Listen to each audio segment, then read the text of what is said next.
to the flag of the United States of America, and to the republic for which it stands, one nation, under God, indivisible, with liberty and justice for all. Thank you. Welcome to the September 26th, 2023 Committee of the Whole meeting of the Milford Board of Education. May we have a roll call for attendance, Ms. Griffin?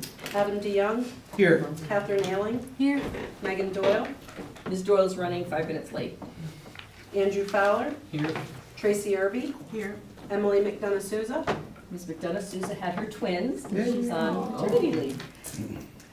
Gary Pellicetti. Here. Una Petrosky. Here. Cindy Wolf Boynton. Ms. Wolf Boynton is ill. Susan Glennon. Here. 8 members present. Thank you. Dr. Kutaya, item 3 on the agenda. Yes, thank you. I was expecting a much longer lead before my item started. Like, it's my turn already? Thank you, Ms. Glennon, and thank you, members of the Board of Education. Every other year, we come to the board as required by the State Department to seek your approval for engaging and receiving the grant around the Milford Family Resource Center. I'm actually going to ask Ms. McGuire, our supervisor for early childhood education, to come and share a little bit of information around the Family Resource Center, what we do, just in case some of the board members don't know, knowledge across the board, and a little bit more about the FRC. Good evening, everybody. So our Family Resource Center, the goal is to help families in our Milford community to make connections to the community at large and also to our school system. So we offer playgroups for toddlers and for infants in preschools, so a family can come with a parent or a caregiver, and we engage in playgroup sessions. So we talk to them about the healthy development of their children, and we provide them with some strategies and modeling. Last week, we did a family workshop. We did our first ever family workshop. We talked about our emotions and the importance of our emotions. So families got to travel to different centers, learn about the emotions, and take some take-home material with them. If a family is new to the Milford community and is looking to register or is already a member of the Milford community, we support them with the registration process and making those connections to individuals at the school who can help them with the registration process and the orientation process. If a family needs coaching, so if they're stuck with some strategies to support their child at home, we can provide some coaching and some home visits for families. So that's just a little bit of what we do in our Family Resource Center. Thank you, Ms. McGuire, I appreciate that. So board members, the allocation for the 23-24 school year is $111,565. We only receive our allocation year by year, and we only come to you every other year for approval to accept this award from the state. This is a long-standing program in Milford, nothing new. It's a little bit of a perfunctory process, and we're required to give the state the date of the board meeting where you approve this. Certainly. Ms. Petrosky? Make a motion that the Board of Education approve the CSDE grant for the Milford Family Resource Center in the amount of $111,565 for the fiscal year 2023 through 2024. I second. Seconded by Mr. Fowler. I have a question. It just popped in my head as we're reading this. So it's $111,565 for this year, and then again for next year, the same amount? We get a different allocation for the second year, is that correct? The allocation is a 2-year allocation, and then after the 2 years, it's reallocated. Okay, so we're approving this only for 1 year. Do we have to, the way it's worded? We're not coming back to you we're not coming back to you next year. Okay, so Ms. McGuire, should this be 23-25? Yes. Okay, can we make a friendly amendment? yes, we can make a friendly amendment, change the date to 2023 to 2025, correct, okay. Any other questions from the board? Seeing none, all in favor? Aye. Any opposed? Motion carries unanimously. Thank you. And at this time, I'll turn things over to Mr. Altieri for the annual student achievement presentation. Thank you, Dr. Kutaya. Thank you, Ms. Glennon, members of the Board of Education, for the opportunity to speak tonight and share with you the student achievement results coming out of the 22-23 school year. I am joined in the room tonight by this wonderful group of people. I will go around and introduce them. You'll have the opportunity to hear from them later on in the presentation this evening. I'll start from this side of the room. So we have Beth Morrow, who is our K-5 Humanities Instructional Supervisor. Sarah Brewer, who is her partner in crime, 612 Instructional Supervisor for the Humanities. Next to her, we have Dr. Gillespie, who is the 612 Student Wellness and Development Instructional Supervisor. Next to Dr. Gillespie is Mrs. McGuire, who is our Early Childhood Instructional Supervisor. Then we have Mrs. Akampora, who is our Equity and Engagement Instructional Supervisor. Mr. Sean Smith, who is our K-5 Student Wellness and Development Instructional Supervisor. And at the end of that row is Dr. Nobley, who is our K-5 STEM Instructional Supervisor. And sitting all by her lonesome in the front row, and she's proud too, she's like, I'm in the front row, is Mrs. Lisa Swanson, who is our 612 STEM Instructional Supervisor. So I'm very excited to be joined by this wonderful team of educators this evening. As we kick off the presentation tonight, some promising news from the state came out, and this is really the first time that we've had glimmers of hope coming out of the pandemic. The last couple of years, the state forecasts have been very bleak in terms of where student achievement was, student wellness was, and this is really the first year that we're starting to see statewide the level of chronic absenteeism and truancy begin to decrease, coming back to pre-pandemic levels regarding student achievement. Notably this year they discussed mathematics. We're still not back as a state to where we were prior to the pandemic. Right now they're estimating somewhere between a 4 to 5% lower decrease in math from the pandemic to where the pre-pandemic levels were, and about 6 to 9 points in ELA. So there's still work to be done statewide at meeting some of those needs. But this was the first promising bit of information coming out from the state of Connecticut. So as we dig into this, I do want to create some reminders for looking at standardized assessment data. And that's because this data is often lagging indicators, meaning that by the time we get this information, students have already moved on to the next grade level. So you're going to do very little with this information in terms of ongoing improvements in the classroom while you're working with teachers and students. This is data that's largely to look at both the skills and the content and make whole-scale programmatic changes, curricular adjustments, things that are done on much more of a big data picture. However, we do get some information from these assessments. First of all, we understand how our district curriculum is working towards meeting the needs of our students. One of the data points that I want to begin to look at as we dig in further is to start to disaggregate it by subgroup demographic, specifically looking at our high needs population versus all of our students to see if we're meeting the needs of all of our learners. And it's also a great way for us to determine students' writing skills, their ability to solve problems, their ability to think about multi-step equations in mathematics. The issue, as I mentioned, is we don't get the data in time to really be able to do anything in the moment with students. It is something that is typically, we just got the reports for last year's testing to send home to families now. So even the students don't really get to see how they've done until the next school year starts. So those are some of the things that we need to consider as we look at the data points and how we're going to use them. I think it's always important too to make the connection as to how this fits into the larger picture. So one of the elements that I found most terrific about Milford Public Schools is how we look at the entire student. There's really an emphasis here on the whole student. And that is really some of the communication in terms of Milford measures and the work that we're doing to look at how students are valuing their instructional experience, and also some of the local indicators in combination with some of the assessment data.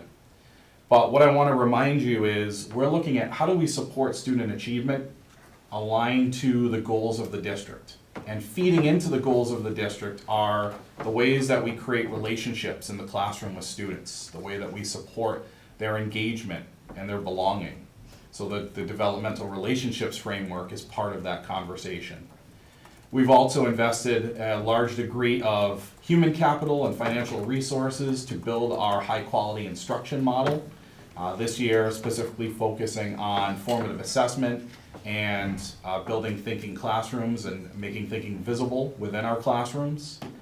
All of that feeding into our vision of the learner and the elements of the vision of the learner. Everything from the scholarship piece to personal development to creativity and innovation. And that really ties into that goal of building scholars who are demonstrating their ability to demonstrate their learning in the classroom. So as we dig into the state assessments, there's two major summative assessments that we look at. That's the Smarter Balance Assessment, which is given to students in grades 3 through 8 in both ELA and mathematics. And then we also have the SAT, which is given to students in grade 11. So when we talk about Smarter Balance reporting, there's a couple different things that students receive. So every student receives a scale score, and we'll talk more about that a little bit because that is really important in determining growth targets for students to make year to year. They're also given a achievement level, and this is from a 1 to a 4, 1 obviously the lowest through 4 which is the highest. And then you'll also notice on the bottom of the slide that students receive performance indicators for several sub-domains within the test. So in terms of ELA, they're given a score in reading, writing, listening, but also research and inquiry. And then aligned to the claims for mathematics, concepts and procedures, problem solving, and also communicating reasoning. So each student receives a designation for each of those indicators on the score report. So let's get in first to talk about English language arts and literacy. So for each of the assessment categories, I've given you 3 years of data, and each year is color-coded. Pink is the spring of 21, blue is the spring of 22, and green is the spring of 23. And you have the overall percentage of students that are meeting or exceeding benchmark or goal each of those years. What I will say is overall some of the work that we're doing in the area is really supporting some of those foundational literacy skills, thinking intentionally about the integration of phonemic awareness and phonics to really making sure that students are reading early on and by grade level. And also when we talk about pre-K and K, Ms. McGuire, Dr. Nobley, and Ms. Morrow have done a fantastic job at really integrating literacy and mathematics with intentional play to make sure that those skill areas and concepts are integrated even at the lowest grade levels. So we're doing a lot of work to try to build and make sure that our foundational literacy skills are strong and continuing to grow. I will tell you that the really proud piece is we looked at our performance relative to the Connecticut state average, and for all of our tested grade levels, we either meet or exceed the state averages. So that's really great news that we are continuing to expand and grow past the state averages in all of our tested grade levels. So that's something that's really great to look forward to. Same thing, this is grades 6 through 8. As I mentioned, some minor decreases, but we are taking a look at, and there's a lot of work that's going on with Mrs. Brewer in terms of looking at our middle school curriculum, professional learning with teachers, and really solidifying our curriculum, voice and choice, with some of the books that students have available to them as well. This is our data for the SAT, which is administered in 11th grade. This is for ERW, which is the evidence-based reading and writing. Consistent score from one year to the next. And the ERW section looks at a variety of concepts from command of evidence to words in context, to standard English conventions, which really gets into looking at grammar and how students utilize grammatical functions within a sentence. So we're continuing obviously and we'll look at how students are performing within the SAT. I want to get down into the actual domain level and look at some of those granular details about where we're seeing some of those impacts so that we're able to develop our curriculum to meet those needs. This is an area that I think we're incredibly proud of, and this is the Connecticut Seal of Biliteracy. In 2021, 2022, we had 26 students that were awarded the Seal of Biliteracy. That number has almost doubled over the course of the school year, the one school year. And remember, to earn the Seal of Biliteracy, students need to do two things. They need to meet competency and mastery in 4 years of English in high school. And then they also need to show high-level performance in one or more of the world languages. And the great thing about this is it really celebrates students that are multilingual. It celebrates the fact that they have acquired a second language while still learning their primary language.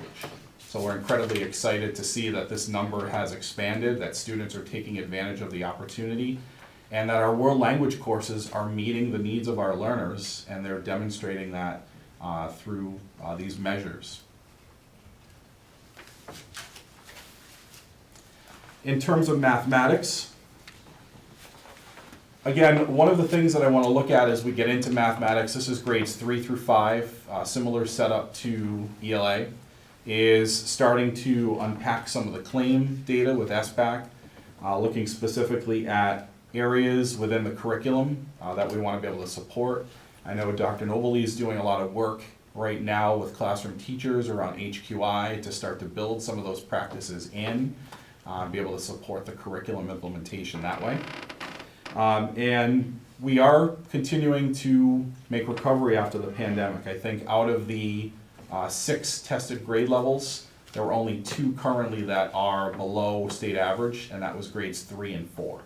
So obviously those will be areas that we continue to look at and dig into over the course of the school year. Really excited, we did have some really good growth, grades 6 through 8 in math, especially with 8th grade. Substantial growth with the 8th graders coming out of the spring of 2023. So we're hoping to build on and continue the work there as well. And it's exciting because a lot of times we're setting students up for success with the PSAT and the SAT. So we're hoping that we start to see those measures increase with the SAT as well. And then this is our SAT for math, for the percentage of students that are meeting or exceeding goal. A little bit of a dip in this from spring of 22 to the spring of 23. So obviously, as I mentioned, we want to dig a little bit further into this and understand where students are with the SAT math strands. Particularly looking at things like Passport to Advanced Math and Heart of Algebra, as we know that Algebra 1 and Algebra 2 are 2 of the major courses at the high school level that really help drive our performance on the SAT. So one of the new areas that I want to introduce to you that has not been part of this presentation in the past, but is really important, is everything I've shown you up to this point really looks at a snapshot of achievement. You're looking at one group of kids versus another. And as you know, the needs of students change from year to year. A few years back, the state took acknowledgement of this and decided to create what they call the Connecticut Growth Model. And the Connecticut Growth Model looks at both students' growth from year to year, and it also gives districts a little more data in terms of how much of that growth target each student met. So I try to give you an example. And if you're looking at this data set, I've given you data from 3 third grade students. I've identified them just as student 1, student 2, student 3. And in the third column, what you're seeing is their scaled score. So if you remember back earlier, I mentioned to you that every student gets a scaled score number. That scaled score number is used to determine a target for growth for the next school year. So each school year, they will come back and tell us that student 1, for instance, is supposed to make 45 points of growth from 3rd grade to 4th grade. So if we fast forward to the end of the year, student 1 now takes that SBAC assessment as a 4th grader, and they get their new scaled score. So what the state literally does is they go student by student, and growth target is a simple yes or no answer. If they said the student was going to make 45 points of growth and they only made 17, that student receives a no. And they figure out at the end of that, per grade level, what percentage of students made the growth target and what percent did not. From there, if you look at the last column, it says percent of the target achieved. So what they do is they take the predicted growth target and they figure out, based on how much growth the student made, what percentage did that student actually achieve. And per grade level, they take all of those numbers and they average them together. And that gives districts an indication of, on average, how much growth or how close to the target or how much of the target are students actually achieving. So it gives us a deeper dive into looking at a group of students, a grade level of students, to figure out, are these students meeting their growth targets? And if they're not, how close are they to actually achieving the target? Because remember, since growth target's a yes or no, if a student makes 99% of their target, they're still a no. So it still counts as a no in that particular category. So this is information that helps us to look at specifically cohorts of students as they move from one grade level to the next. So on the next slide, what I tried to do here was give you both the growth target and growth rate data for both English language arts, which is the first set of tables, and then mathematics, which is the second set. And that's broken down, obviously grade 3 you're going to see as NA, and that's because that's the first year students take the assessment. So at that particular point, they're not going to have a growth rate or an average target achieved. We are and have exceeded, because I was curious as to where we were compared to state average. Were we substantially lower? Are these particularly alarming numbers? And what I did find out was we're actually above state average.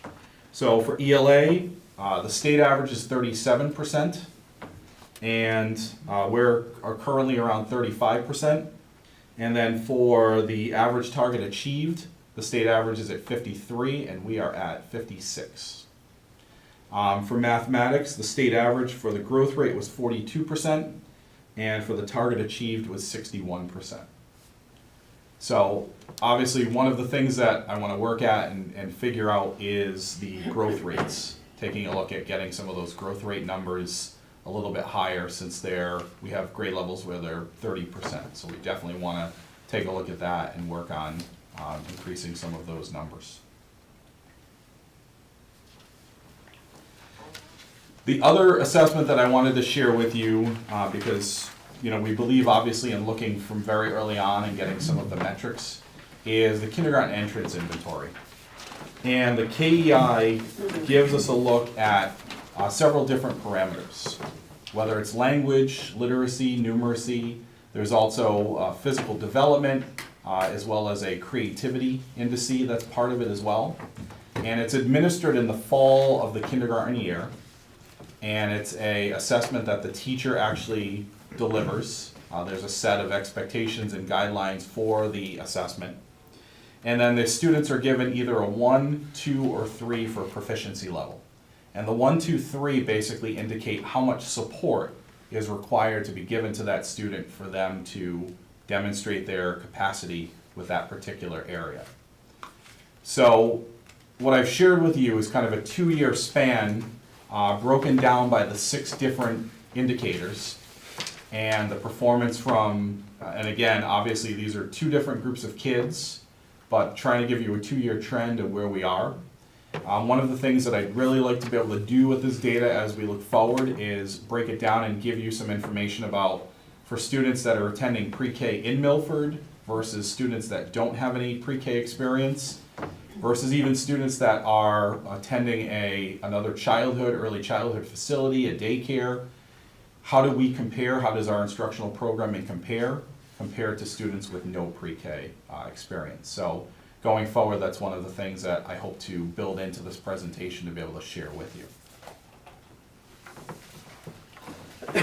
As we go into science, the NGSS assessment has been around for about 3 school years now, and it's given in the spring. And one of the things that's important about the NGSS assessment is it's what we call 3-dimensional. So it really takes a look at the ability for students to demonstrate capacity around what they call a disciplinary core idea, which is the content. And then there's also performance expectations that are aligned to the science and engineering practices. So those are the skills that students are demonstrating as they dig through the content. Same kind of scoring system. Students receive a scale score and achievement level from 1 to 4. This is our data. Again, 3-year trend. Upticks, slight upticks in both grades 5 and grade 8. We did have a drop from 2021 to 22. However, it's starting to rebound a little bit in grade 11. So we're hopeful that that particular trend will continue in the direction that it's going. Going into advanced placement, in district currently, we offer 24 different opportunities for students to earn college credit through the advanced placement courses and exams. And what I want to share with you is from last year, we had essentially a little bit of an uptick in percentage of students who were earning a 3 or above on the AP exams.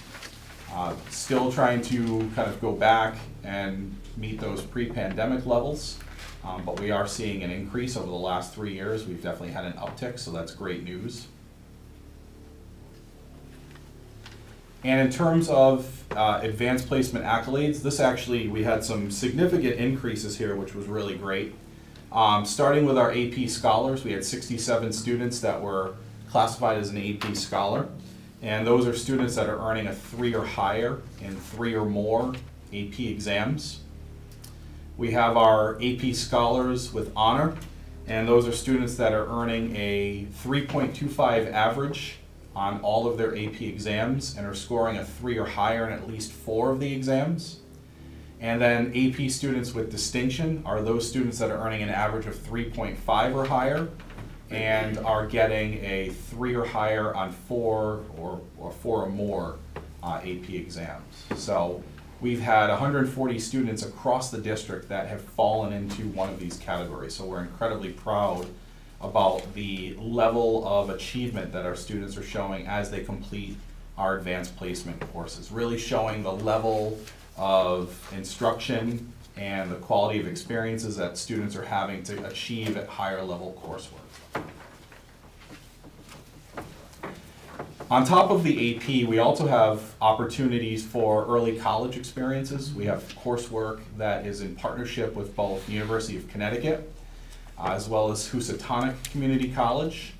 You can see I've given you all of the courses that are available to our students from both these institutions. And on the next slide, I've given you, these are the numbers of students that earned credit in each of the classes. And if you remember from last year's presentation, we do have a new UConn ECE class that's called If You Love It, Teach It.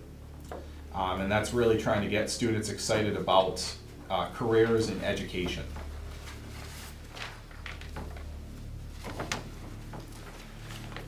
One of the things that we're incredibly proud of in Milford with our vision is that we are preparing students not just for college, but careers, opportunities in trade and technical schools. We believe that there is multiple pathways for students as they exit our hallways and go on to the next major journey in their career paths. I obviously have to recognize the work of Mrs. Swanson. She has done terrific work, and just sitting with her to listen to how she's expanded our CTE career clusters, our career and technical education clusters. We currently have 11 clusters in district, and a lot of those courses are actually streamlined into our career pathways, and we're continuously looking at opportunities to expand out the career pathways that are available to students. And it's basically a sequence of courses where students are able to specialize in a particular area. So we're incredibly excited about the opportunities outside of the core subject areas that students are able to get involved in. In terms of looking at graduation honors, these were substantial increases. Last year we only had 80, well, I shouldn't say we had 80 students that graduated with distinction, and that's based on the number of hours of community service. 150 hours or more earns that distinction. We went up to 99 students graduating with distinction this school year, and 168 students graduating with honors. So those are terrific accolades that students are able to maintain that high level of achievement over their 4 years of high school. So we're incredibly proud of the work that our high school teachers, our high school administrators are doing to make sure that our students leave prepared for the real world. And as you can see, we are looking not just at the number of students that are attending four-year college once they graduate from the Milford Public Schools. We're also looking at students that go on to opportunities in career and technical pathways, two-year colleges, or even go out into the workforce or military. So we really want students to know that we're preparing them for what they feel is their best outcome in the real world. And we're really excited, bless you, about continuing to do that work and share that with our students. Obviously, we want to celebrate the students that have gone to schools, four-year schools, two-year schools. We've had a numerous amount, and in the school profiles, they list out every particular post-secondary institution that our students have been accepted into. We are fortunate, we have a huge amount of students that go to prestigious institutions, Ivy League schools. This is just a sampling of some of the schools that the class of 2023 accepted or have attended. So we wanted to make sure that we celebrate some of the great places that we're sending our students off to.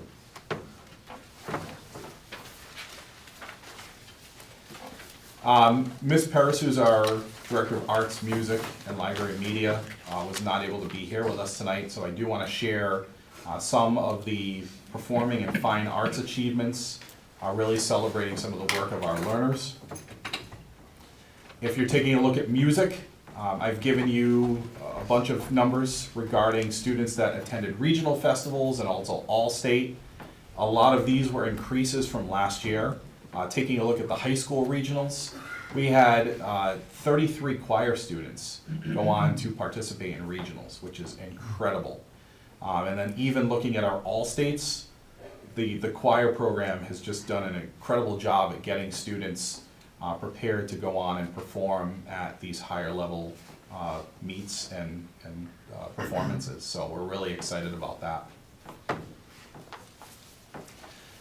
When we take a look at the National Association for Music Education, we had this past year, in terms of the All-Eastern Ensemble, we had 2 band students, an orchestra student, and 5 choir students participate. And going to nationals, we did have 1 band student and 1 orchestra student selected for participation. So we're incredibly proud of those students. And this is something we definitely wanted to share with you. This is the 3rd time in a row that the Milford Public Schools has been the recipient of the Best Communities for Music Education Award. And this again is from the National Association of Music Merchants. So this says a great deal about our music program here in Milford. With regards to the arts, again, I won't go through all of these individual. We do have some AP Studio Art students that we want to be able to acknowledge. We do have students that have received scholarships from places like the Milford Arts Council and the G.H. Jones Scholarship. We also have had several students that have been recognized for their work in AP Studio Art from the class of 2023, so we did want to share a few of those students with you. And what I really want to do now is take a chance to have the team be able to speak to you about a few of their major goal areas for the year. So I'm going to open up the floor to our wonderful humanities team, Mrs. Morrow and Mrs. Brewer, just to talk to you a little bit about some of the goals in ELA, social studies, and world language. Thank you, Mr. Chair. You're welcome. Good evening, Board. Thank you for having us this evening. We're very excited to very briefly share with you some of the updates and goals and vision as we move forward in the humanities. And across all three areas, you'll see that a focus for Mrs. Morrow and I has really been partnering and working as a team. Right, so we recognize that developing a shared vision, pre-K-12, and a clear, cohesive pre-K-12 program across all three of our content areas is a first step of our work. Yeah, and adding on, one of the other areas that you'll see in each of our three areas is professional learning. So Ms. Brewer and I have been very clear to make sure that our professional learning is a vertical alignment. So whatever we're doing in literacy at the elementary level, we're making sure that there is something happening at the secondary level so we can articulate that pre-K-12 vision. As mentioned before, there is a particular focus on those foundational skills at the elementary level.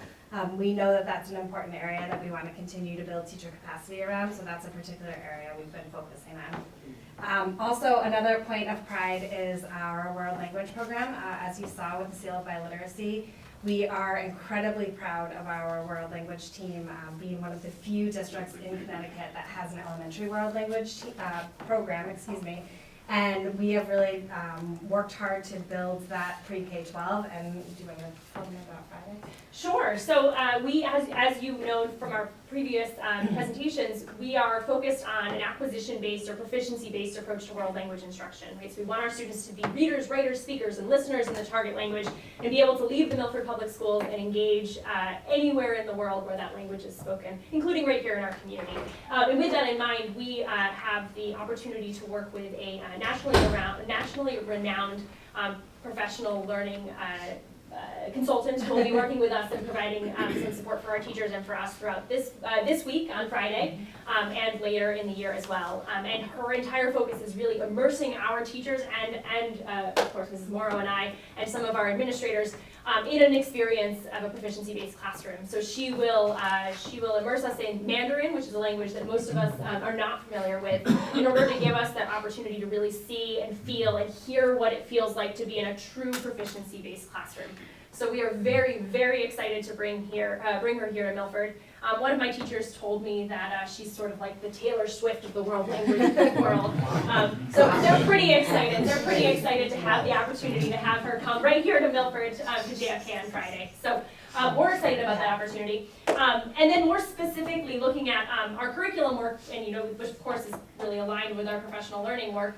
At the secondary level, we have recently completed our development of implementation guides for our 6-12 English curriculum. And this year, our 9-12 English teachers are embarking on their first year of implementation, really focused on student choice in the English language arts classroom. So our goal is to increase reading volume, so ensure that our students are having opportunities to read lots of different books, and also increase reading choice, so giving our kids opportunities to choose what they're reading. And moving away from a focus on a whole class novel, where we're all reading the same certain number of books throughout the year, and instead giving kids opportunities to look at a variety of different books thematically, engage in book clubs, engage in analysis and conversation. And of course, with all of that comes writing, right? So making sure that our kids are also engaging in more writing opportunities that may look like a traditional essay, but also may not, right? So recognizing that writing comes in many different forms, and we want students to have broad writing opportunities. Similarly, in social studies, we have recently engaged in a 6-12 revision of our social studies curriculum with a focus on student inquiry and investigation, which is aligned with our state social studies frameworks. And our teachers this year are really excited to dig into that revised curriculum and give kids opportunities to think about different perspectives, develop inquiry questions, and engage in investigation of primary sources. And Sarah and I have had the opportunity to work with the CSDE as they are turning the social studies frameworks into standards.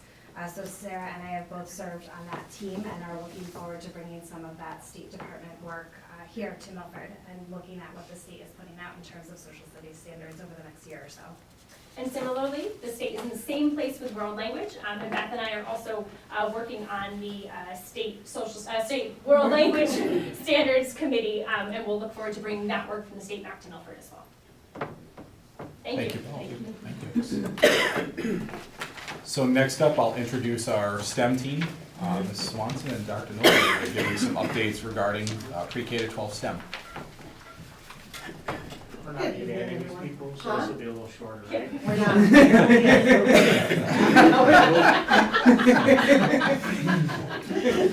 But we do have high energy, and we're super excited to be with you today. So the math and science world is super busy. We are very excited to be unpacking and implementing revised courses in our middle school and high school math.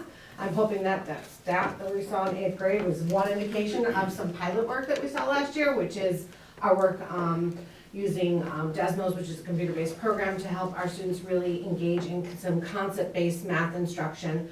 A huge shift in really experiencing math like they do in elementary school, but really having that experience with concepts that are a little harder to get to with that, but everything is problem-based, scenario-based. They get to really explore and change variables and see how those impact, as opposed to when we used to do that in a typical classroom. It would take a teacher probably 30 minutes to just go through one model, another model, another model, and in 5 seconds they can slide something on a screen and see an impact of change a variable, which is really exciting and super engaging for our students. We've been doing a lot of work around vertical learning spaces and switching up the math classroom so that our teacher is not the center of the work, but our students are really the center, and really taking that backseat to facilitate learning.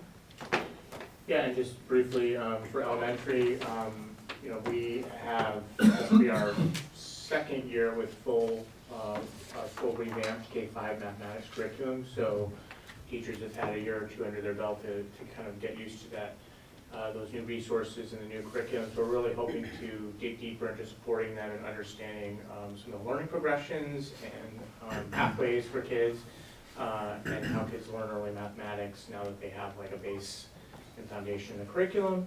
And we're going to continue to do work on refining and building capacity around our assessment system, our responsive assessment system we put into place in the elementary level, where our goal is really for assessment to serve teaching and learning.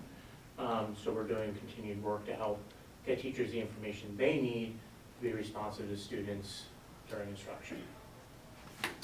Additionally, in our science departments, we've had some curriculum implementation that's been going on for a few years. I'm excited that our secondary team is really digging into some learning progression work, so really looking at the science and engineering practices and ensuring that we have a cohesive vision for what that looks like in the classroom so that we can be responsive to our students and give them informed information around their learning with that, and also involve them in their own learning for that. So giving them some really nice progressions that help them consider where they are in the journey in those practices, and thinking of it as a progression and not kind of like the typical, like you should be here by this time of year, but really thinking about each individual student and giving them the tools. And actually, really most important is having the conversations as a department to what is it that we really want students to be doing when we talk about developing evidence for something. Like, what does that really look like? What does our department really want in that, so that we have a cohesive vision that regardless of whatever teacher or class you're in, that you are achieving that same standard.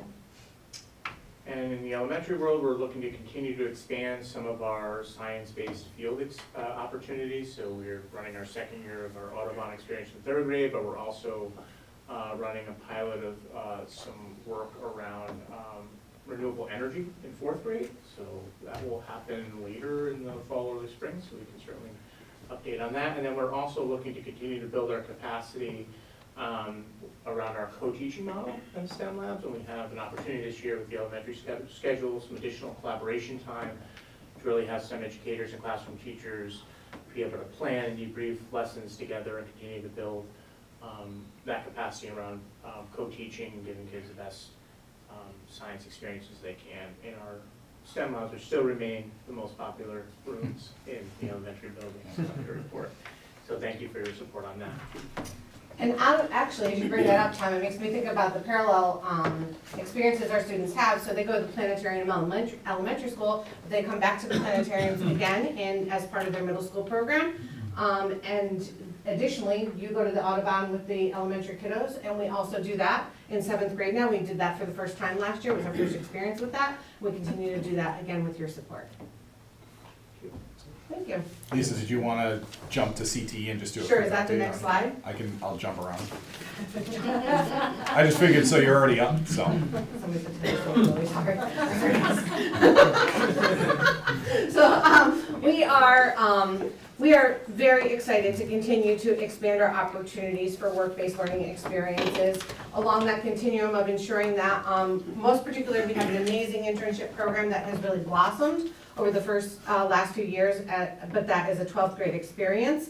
But we're really looking back and thinking about that pipeline to that experience to make sure that our students are well prepared for an experience that helps them figure out what they want to be or figure out what they don't want to be, which is great as well. I think I've mentioned that to the board, but most of these experiences are more about figuring out what you don't want to do than what you do want to do sometimes. So we're super excited to continue as a department to work on that, developing some collaboration within the community, tapping on the amazing resources that are available in this community. Additionally, we are very excited that in middle school tech this year, our students were able to explore choice. So they got to choose which middle school tech course they wanted to take between wood technology, engineering, and oh my, I'm on the stage and I cannot remember what the third one is, but it'll come to me in a few minutes or when I'm going to bed tonight. That choice has been very exciting because now we can really dig deep into some big ideas instead of getting kind of a glimpse of everything, which is what they were getting. Thinking about taking kids through the complete engineering engineering design process in a wood technology classroom is a hands-on course where they really problem solve and figure things out. We like to say that that's a department that just figures things out. That's what the goal of every one of those classes is. Additionally, our allied health pathway is growing and thriving with our addition of our new introduction to allied health fields. So not only are we moving away from just our CNA program, which is a fine program, but really limiting in the scope of health. So I'm expanding that, and we've been doing some really strong work with our culinary arts programs to really get both schools aligned with each other. And of course, we are always, and we are happy to be researching and piloting some OSHA 10 certifications and different industry certifications this year. We have a lot of ideas that are currently kind of in the hopper around we've kind of like been just researching and realizing there's so much available out there. So it's more about figuring out what fits with us and our work in the district. Thank you so much. Thank you. Ms. McGuire is going to do an update on early childhood. So there's a lot of exciting things happening in early childhood. I'll ask Jen Stewart to kind of chime in if I miss something, because we collaborate when we do preschool. So some of the things that we're working on with preschool is we've been looking at our intentional play scenarios, and we've been talking about how do we make our students thinking more visible, how do we incorporate some of the content areas, so how can we incorporate some literacy skills into intentional play. We've implemented the little spots for social emotional learning. So the little spots are visuals, so to help children understand what does it mean when I'm talking about being calm? What does that look like? How does my body feel? What are some of the facial expressions that I make? What are some strategies that I can implement? In one classroom, we were really excited because one child was going, I'm an emotion detective and I'm looking at all my emotions in my body and I want to share with you how I'm feeling happy today, and I'm feeling happy today because my little sister was born. So we're seeing that transfer over into the language that the children are using when they're talking about their emotions. We're also really excited this year. The Connecticut State Department of Education has an app called the Sparkler app, and it's kind of gone under the radar. Not many districts knew that Sparkler was available. The Sparkler app is free for parents, so parents can download it to their phone. they can do some experiences at home. So for example, one classroom right now is focused on fairy tales, and they were doing the Big Bad Wolf and the Three Little Pigs. So we were able to send home a parent engagement activity that doesn't require a parent to buy materials, that they could also join in the learning with their students. So we're looking at the Sparkler app and what we're doing with our play scenarios and aligning those two together to further provide families an opportunity to engage in the learning. And we're just really excited about our play scenarios. We developed a few new ones. We're working on bakery and garden and community helpers right now, so we're really doing some in-depth work with our students and that direct support to our teachers to kind of keep growing their practice in intentional play. Thank you. For Mrs. Paris, a couple updates in terms of fine arts and music, as well as library and media. There is a push this year to really dig in and do the curriculum revision and development for especially the middle school courses, specifically around band, strings, and chorus. With the arts, they are working on developing at the elementary level a TAB curriculum, which is the Teaching Artistic Behaviors, and there's professional development aligned to that. I know they're incredibly proud about the infusion of voice and choice, especially at the middle school level with art, giving students the ability to customize their learning in the art classroom. And in terms of library and media, I know some of the work of the library and media specialists is helping classroom teachers with some of the unpacking of curriculum, building in the supports, and really thinking about, again, as Mrs. Brewer said earlier, the choice around what their students are doing within the library media space. So those are some of the big areas that are being targeted in terms of fine arts and library media this year. And last but certainly not least, I will introduce the team. Look, they're already up and moving. Dr. Gillespie and Mr. Smith to talk about our student development and wellness. Good evening, board members. So we have a few priorities in the student development and wellness area this year. So within health, one of the things we're focusing on is expanding the elementary health curriculum. This coincides with new state legislation around health curriculum and just good practice in terms of what's meaningful for our children in terms of health. Last year we wrote 4 new units in grades 4 and 5, and this year we have 4 new units in grades 2 and 3. Part of the new health curriculum is the idea that it's really skills-based. So one example is there's a grade 2 unit around self-management in terms of physical activity.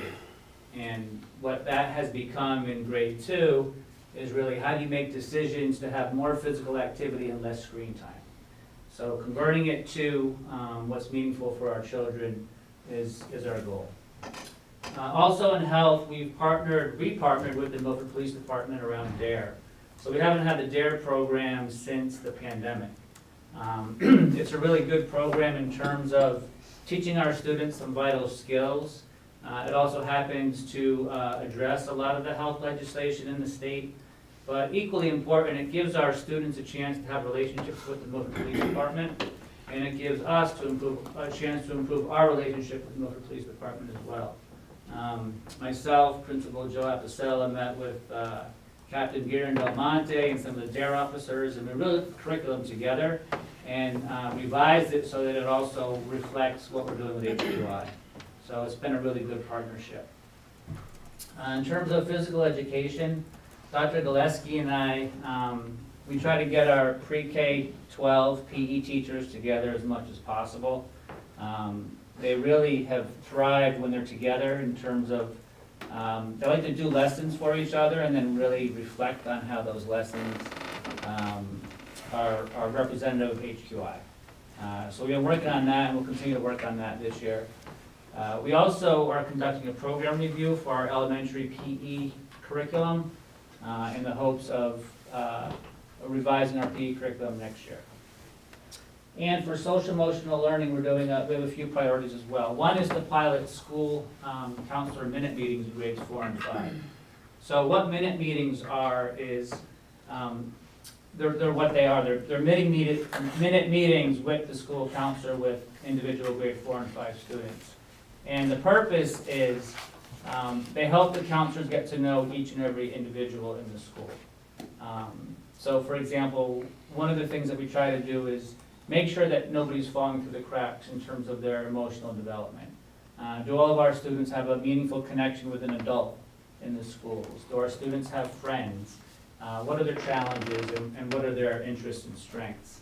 And these minute meetings are where the school counselor spends time with the individual and really gets to know the answers to those questions.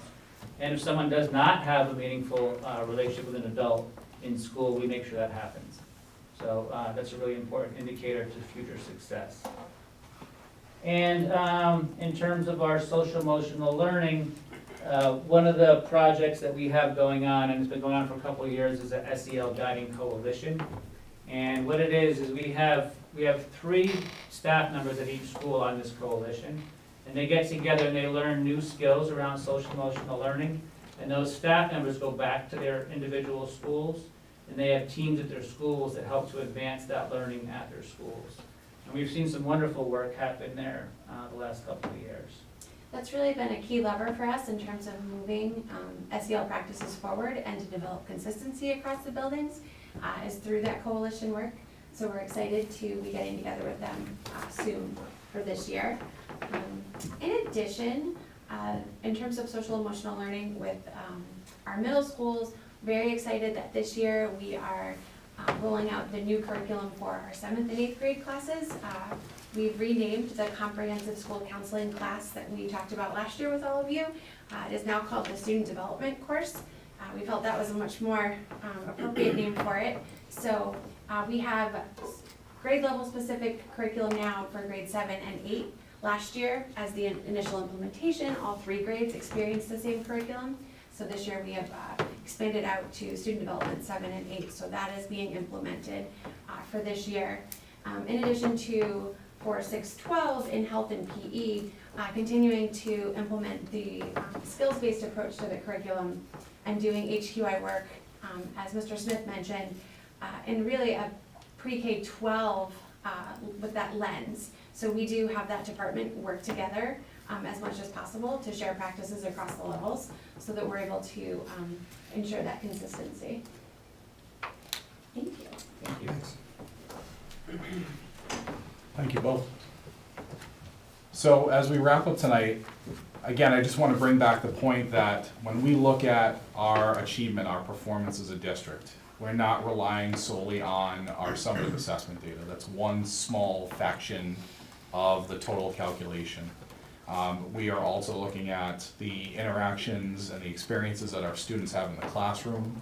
We're looking at our, obviously, completer data when we're looking at CTE, our career pathways. There's multiple measures that go into the Milford measures, demographics and calculations and metrics, so we want to make sure that we're cognizant of all of those. So I will open up the floor to any questions that you may have for either myself or the team. Thank you. Board members, questions?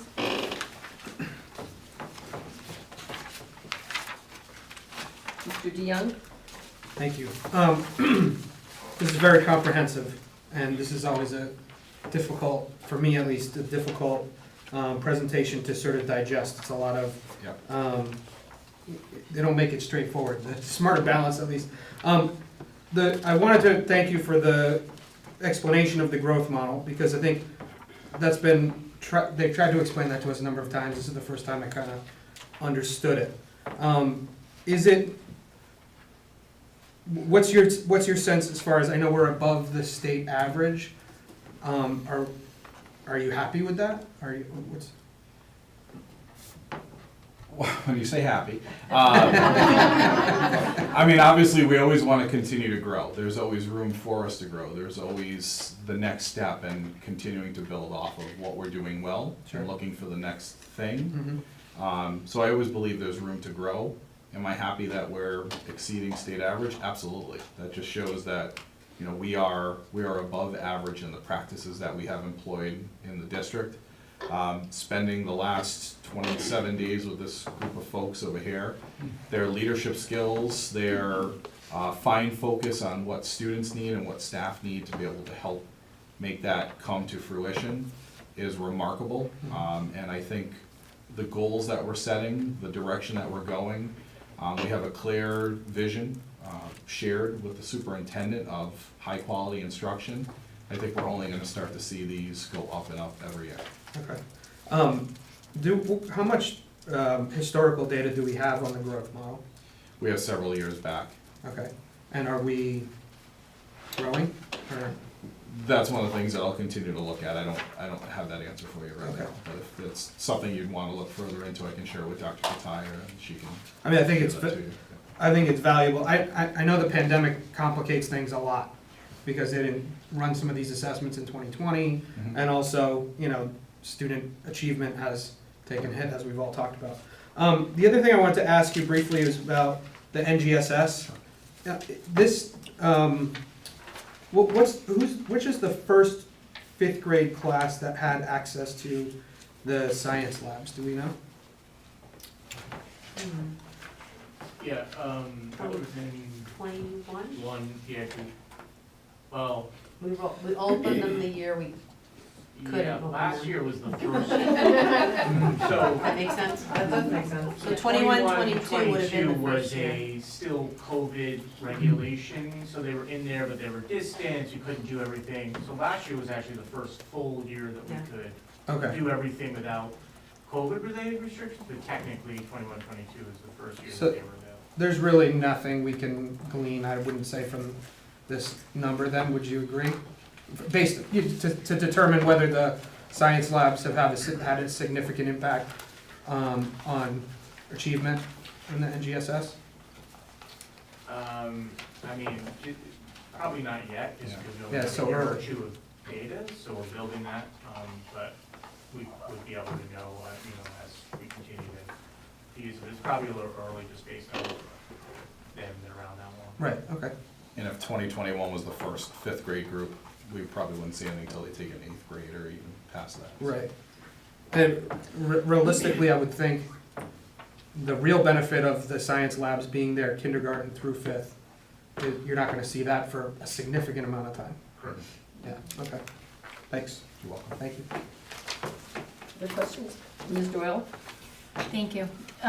Is it realistic to say in the SBA measures, page 9, for example, in the top graph, that in grade 6, for example, the spring of 2021, we can just trace it along the lines through each year?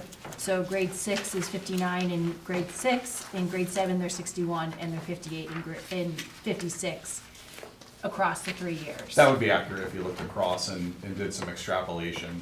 You could figure out the cohort jumps. Yeah, absolutely. I mean, it's hard to, it's all of these things are just a snapshot in these spaces, but, I mean, in here, we went 59 to 61 to 56. There is a trend. It's hard to kind of extrapolate that information from that individual test in there.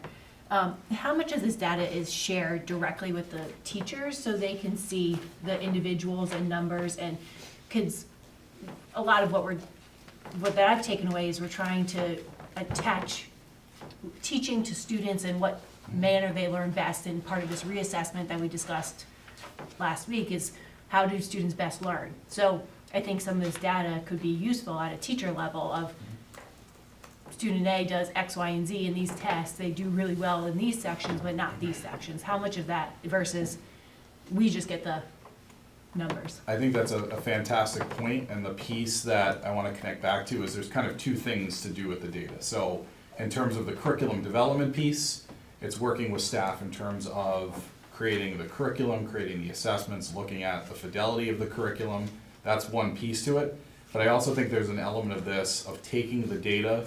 You're getting a lot of the high level data pieces. I think it's gonna be broken down for staff to a place where they can connect it to the instruction in the classroom and really be able to see. So if you're looking at math, for instance, and there's a significant need around problem solving, modeling, and data analysis, then we need to help break that out for staff and connect them with resources that they can use to strengthen that particular portion of their instruction. So I think you're absolutely right. It's what data do we give to them to help them refine and build on their practice? And not just giving them a spreadsheet with all of the kids' data and numbers, but how do we break this down to a place that is data that they can use to move forward with? In terms of English literacy and language, we've discussed a lot about science of reading and the new transition to hopefully back to more instead of the more wishy-washy that was the last period of time. How does, we've given 3 years here, but in the cohort of, say, the last decade, are we pretty consistent in this 50 to 59, 60 range of students who are proficient, whether it's an SBA or a other test beforehand? Is that consistent based on? Yeah, I mean, your connection to science of reading is the fact that the instruction is more systematic in terms of what we're integrating in to make sure that we're looking at fluency, we're looking at comprehension, vocabulary, all of those elements are embedded within the instructional model versus a balanced literacy model. So I'm working extensively now as we start to think about science of reading and the professional learning that we need to begin to familiarize staff with. We're starting to dig into those conversations now. With regards to looking back multiple years, I only went back to kind of right before the pandemic, so I'd have to look back further. We're gonna extrapolate down 7, 8, 9 years. I need to go look at that data. It's just, I am not, it worries me to see that 51% of students are meeting or exceeding, and I understand the idea of it's a snapshot, and there's all of these things, and good testers and bad testers and things like that. But if across a decade, 51% of students are what we're achieving at, that's not a reflection of progress, in my opinion. And so it's hard to see that information. It is, if we're going back to that same questions, grade 3 to grade 5 in ELA, there is a dramatic improvement of 51 to 59 in here, which is great to see that information regardless of the pandemic. Because I think grade 3 here on slide 8, if we're looking at 46, those are really the students who are impacted by COVID in year 1 to year kindergarten, first grade, second grade, you would say.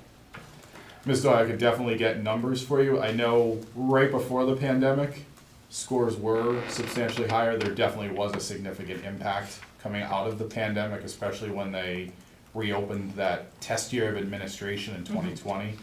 A lot of districts saw a dramatic decrease. I mean, it was kind of statewide. At one point, the state actually released a bubble plot model where they looked at gains for districts in both ELA and math, and it was crazy how many districts were in the bottom of that plot, just in terms of how much regression they had made with their overall performance. So I can definitely look back and give you a greater picture of performance with a few years prior to the pandemic. But I can confidently say we definitely had a significant decrease, and we're starting to see the rebounds. Okay. I do think it's important to have all the scores are just a snapshot, and I know we're moving more towards the Milford measures, and certain students are better at music and some at math and some at athletics, and there's always trying to meet the various needs, so I think that's important. But I think everyone needs to read and write, and those are fundamentals. And so wherever we can gain that progress is important, in my opinion. We're keeping an eye on that much more early than third grade SBA. We're keeping an eye on that in preschool and kindergarten and first, SBA in third grade is a late assessment for us. Right, I would assume that. And foundationally, we're strengthening our literacy instruction so that our ramp up to third grade and those scores are no surprise. So, and I'm glad you mentioned that it's holistically we're looking at all of our students, not just this one score, because we've fallen into that trap before. As a city, I'll just say, and other towns, of course. So SBA is one part of the picture, albeit we want this number to move. But if you think about it, this is the first, 22-23 is the first real normal, quote unquote, year after COVID. And we've changed our literacy curriculum, and we're changing our model of instructional delivery. So now you're adding all these other factors. You have teachers learning specific scientifically based instructional methods. So when will that start to result in something, right? So that's the bet we're making.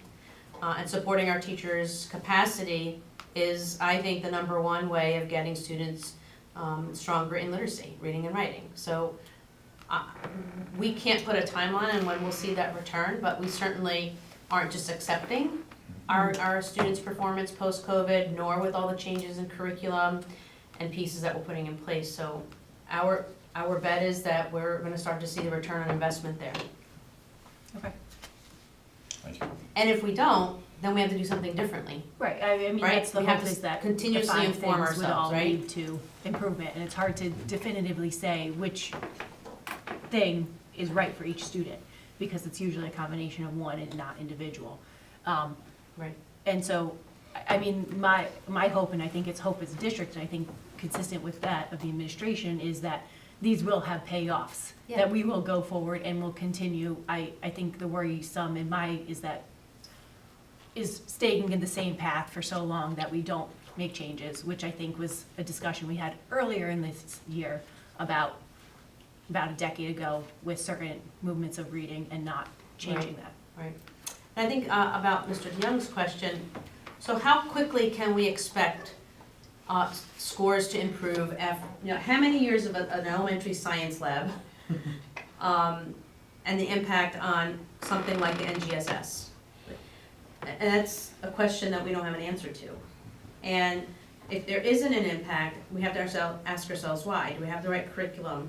Are students experiencing the right levels of inquiry as aligned to that test? So we have to be careful, right? Like, are we aligning our instructional practice and our curriculum based on that test, which is nationally standardized? So we just have to ask ourselves some questions around how quickly can we get a return on investment. So I want it to be very fast, right? Because a fourth grader only does fourth grade once. We want them to experience the highest quality of learning in that year. So my hope is something like a science lab will be an immediate return on investment, right? Like, who wouldn't fall in love? Like, Dr. Nobley is still claiming it's the favorite classroom of the elementary building. I thought Mr. Smith would like duke it out for PE, right? So our instructional practices and what we're doing to improve it will be informed by the assessments that we give all throughout the year, as well as the formal ones. And the data from that should cause us to reflect on what are we doing and how well is it going. And then we have to make changes based on that. Otherwise, we'll be here in 10 years, as you're referring to the spring conversation, I think. And some superintendent will be saying, well, remember when we talked about this 10 years ago, right? Mhm. I have one last question. It doesn't really need a page number. The 6 to 12 career and technical educations, expanding opportunities for work-based learning experiences. I know that's going well. I've heard from other seniors of their great experiences with that. Are we getting feedback from the employers on the work of the students within that as like a externship or any of that sort of thing? I don't think we have that. I can think of one that would tell us that that's basically his pipeline to employment in his office.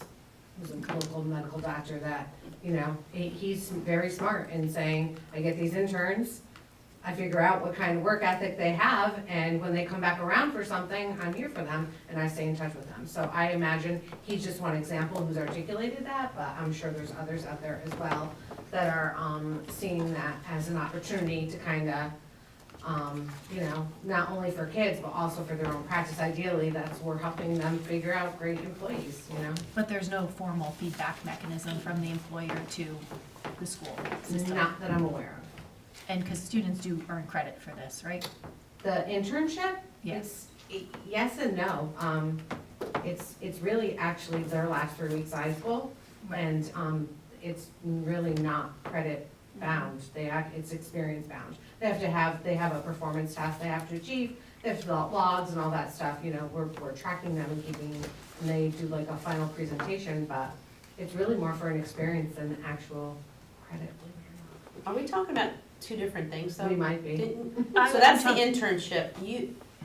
I think it turned into that, but your question, I think, is related to the Learning career experience. certification-based experiences where kids walk out with a certificate. I'm talking about No. internships. Oh, sorry. Okay. Just The because. 3-week program. Right, the 3-week program, because I think there's a valuable aspect in knowing how students are performing in these internships. I mean, we're spending a lot of time talking about career pathways, and to be successful in a career pathway, you have to have certain skills. And so if students are going into a position in a medical office, and you hear consistently, and I'm not saying individually targeted, but consistently, they're not getting to class they're not getting here on time at 9 a.m. Right. Maybe that's one thing we need to encourage, and it can be the aggregate information in terms of internships, but if we're gonna spend FTEs and time and energy developing career pathways, and we're putting students in career pathways in these internships, do they have the skills? Are they reflecting those skills in the workplace? And are we taking that feedback there? I'm not sure that I would use the internship as a primary measure of success though. Because correct me if I'm wrong. I think would be more of a Yeah, measure of not success. every in kid practice. engages in an internship that's necessarily aligned with their pathway, and honestly, internally, we've said that the internship needs a whole remake. It shouldn't be only 3 weeks, it shouldn't be only if a kid feels like it. We'd like to make it a requirement for graduation, an extended period of time, a more thoughtful, planful path to, this is what I want to play around with before I actually get out of high school to see if I like it. So I think our internship, I'm seeing nods from the crowd, needs like a 21st century remake. So that's our work on expanding work-based Yes. learning, because that work right there will impact our internship program to ensure that, right now, it kind of pops up, like, hey, I can go do this, and I want to try something, so I go do it. But they haven't really created a community connection with somebody. They haven't been on a job shadow. They haven't been at a guest speaker situation, so we're trying to build background in, the internship is there, and it could be even stronger than it is, or a lot stronger than it is, and we're trying to fill in the background to that, to ensure that there's a nice pathway for kids through their coursework Yeah. that would lead them to that, and not just, right now, it kind of is external. It's just, It's hey, just, I want maybe to. you're gonna go through some paper files and throw out all the old stuff. Yeah, well, I have no idea, but, Depending on, I mean, but some are well, we good. place some- kids in over 80 places, Right. and we've got lots of repeat customers. So I do know that, based on me looking at where our kids are placing in that process.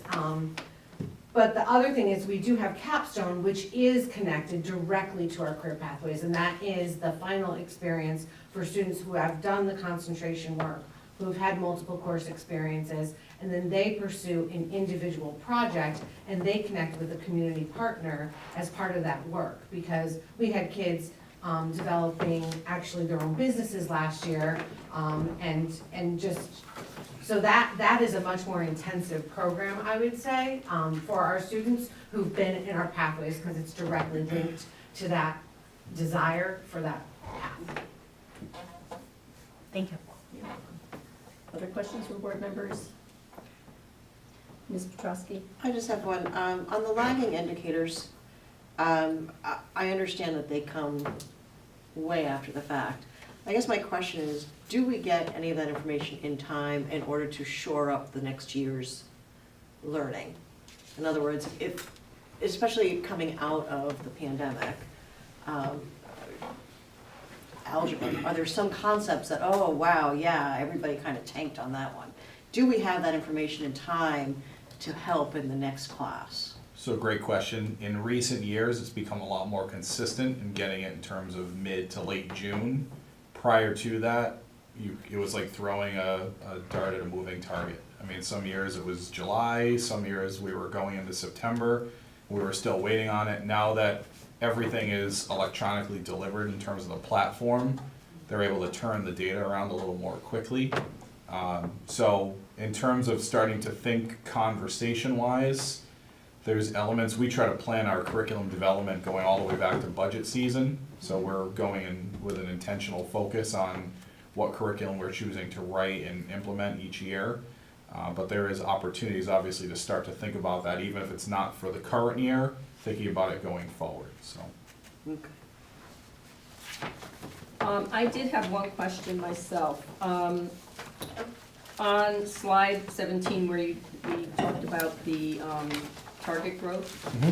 So going from one year to the next, where they develop a target growth percent for, or points for each, is it per student, so is it individualized? It is, it's individualized. Do you have any idea, like, what goes into that? How do they figure that out? There's an algorithm and a metric that they apply to be able to determine that based on where a student is and within what range, because all of the scaled scores are delineated by range. So based on where the student is with regards to the scale score, the score either goes up or down depending on how much realistically they think the student can gain from one year to the next. So it is customized per student. Okay, all right. Anybody else before we move on? Ms. Doyle? Sorry. Last question, I think easier one. Can you remind me of the definition of vertical learning space? Sure. Sure. It's a whiteboard, it could be a window, it's any space that's really, instead of flat on a desk, Okay, easy to see if I'm standing in a room. okay. There's a 14-page PDF describing the Connecticut growth model. Would you like it? It has a lot of numbers on it. I'll send you the formula, Ms. Glennon, for your weekend activities. All right, so, yes, Ms. Alling. I just had a question about the target growth.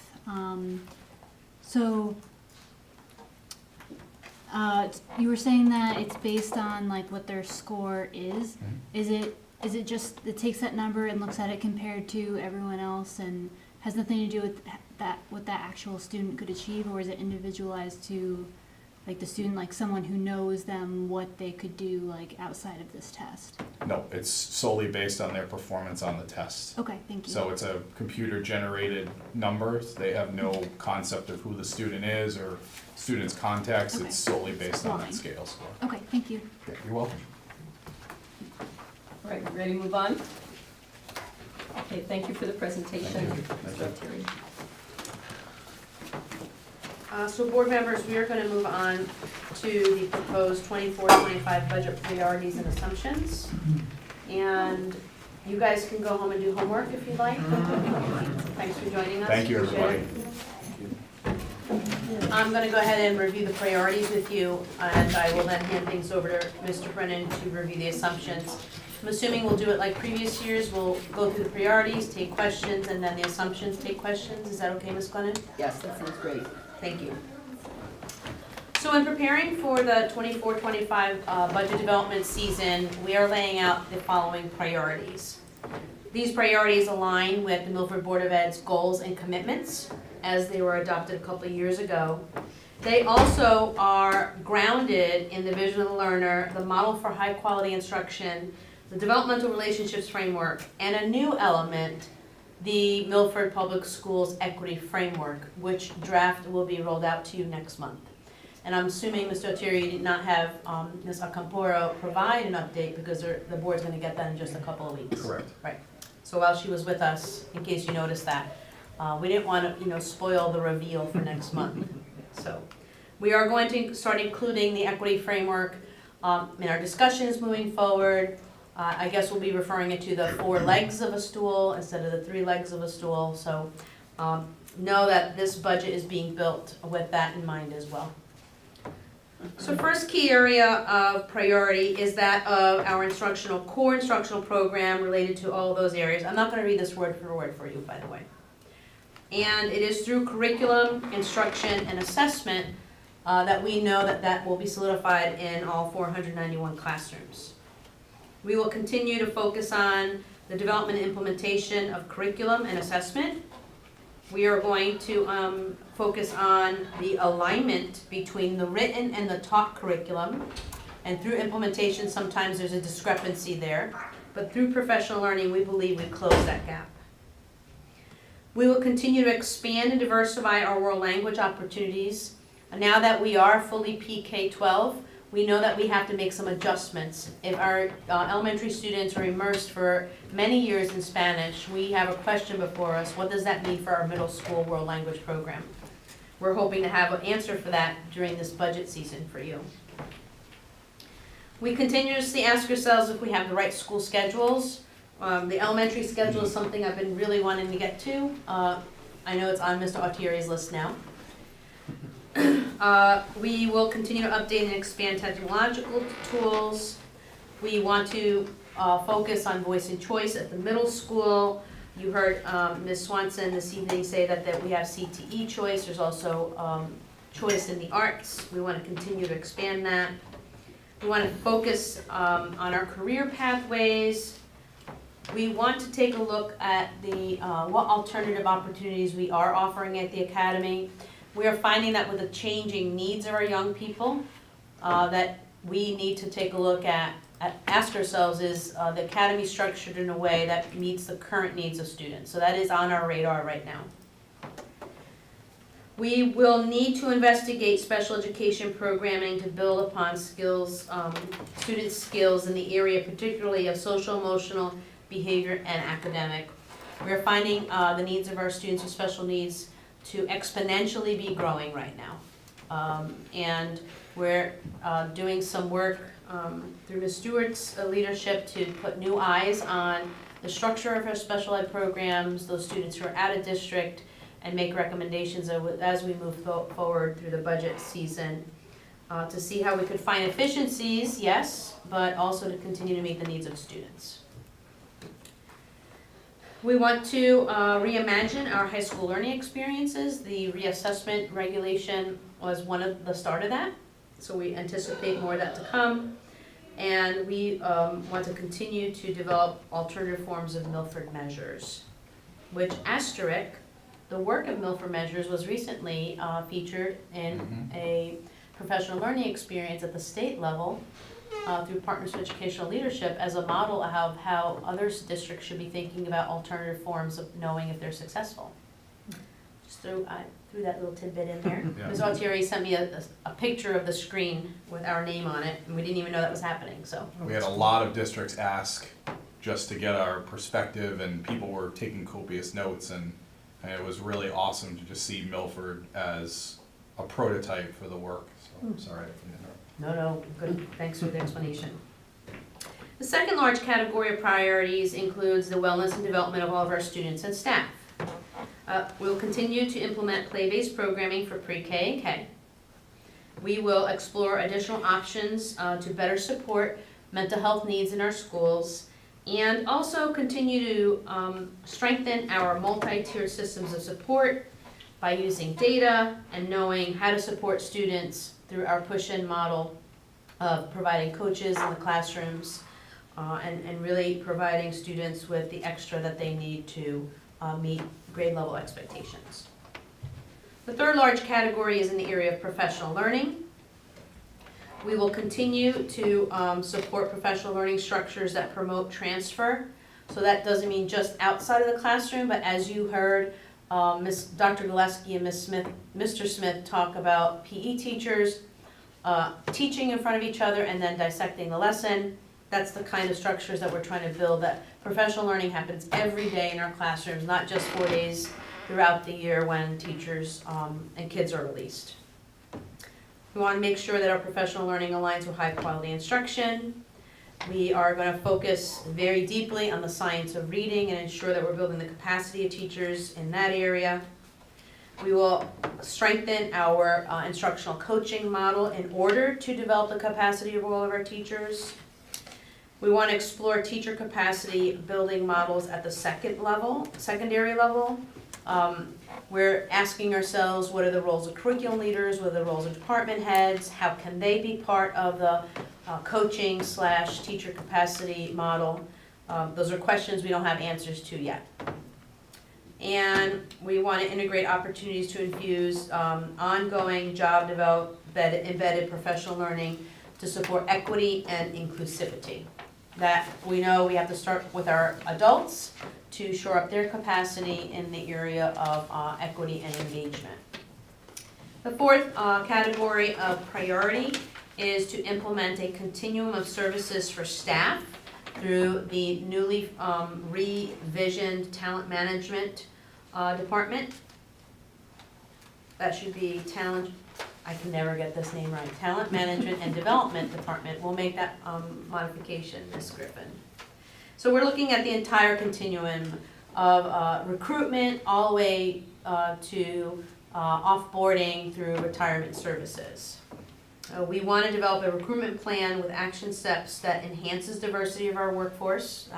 That needs to be a priority of ours, as well as reimagine teacher and administrative professional growth and evaluation plans. We know that the state passed legislation that we are to change our TVAL plan.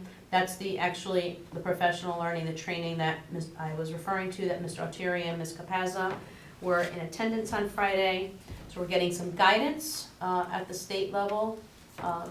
It is slow to come, the guidance from the state. So we're just sort of taking things into our own hands, to be honest. We're just starting to run with it and develop the model we believe is right for us.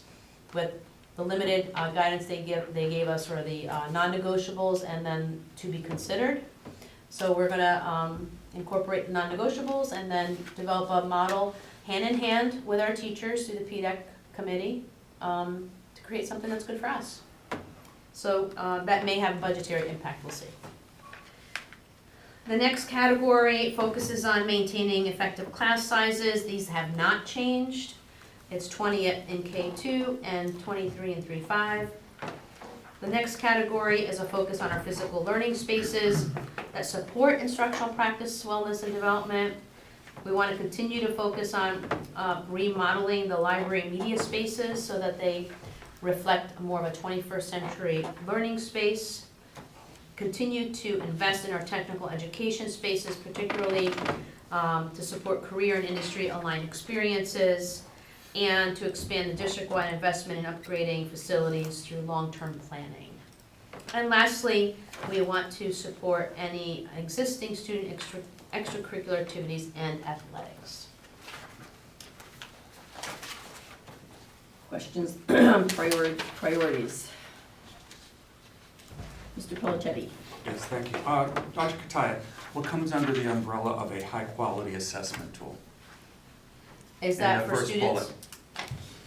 Very first bullet. Very first, yeah, an example, just for my own clarification. So, in this regard, in this bullet, contextually, it really is the use of formative assessment as aligned to curriculum and the units of study we've developed for implementation. So this is not something that's going to likely be put in performance matters, disaggregated, aggregated, and now we're going to spit out numbers to see how kids are doing. The high quality assessment tools are the interaction between teacher and student, empowering the teacher with some type of tool or series of questions related to that specific lesson, getting feedback from the student so that the lesson plan, to be concrete, for tomorrow changes in order to meet the student's needs.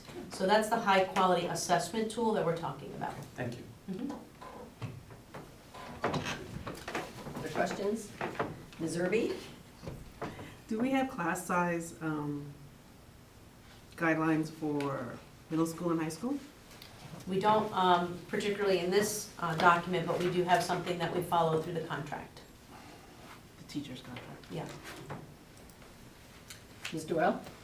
Can you just explain a little bit or on develop technical education spaces for career and industry aligned experiences?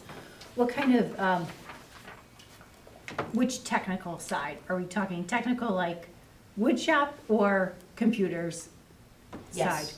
Or both? Yes. Yeah, but I believe the presentation from the spring, where there were 5 categories of tech ed that we were building, the 5 key areas, that's what we're aligning to.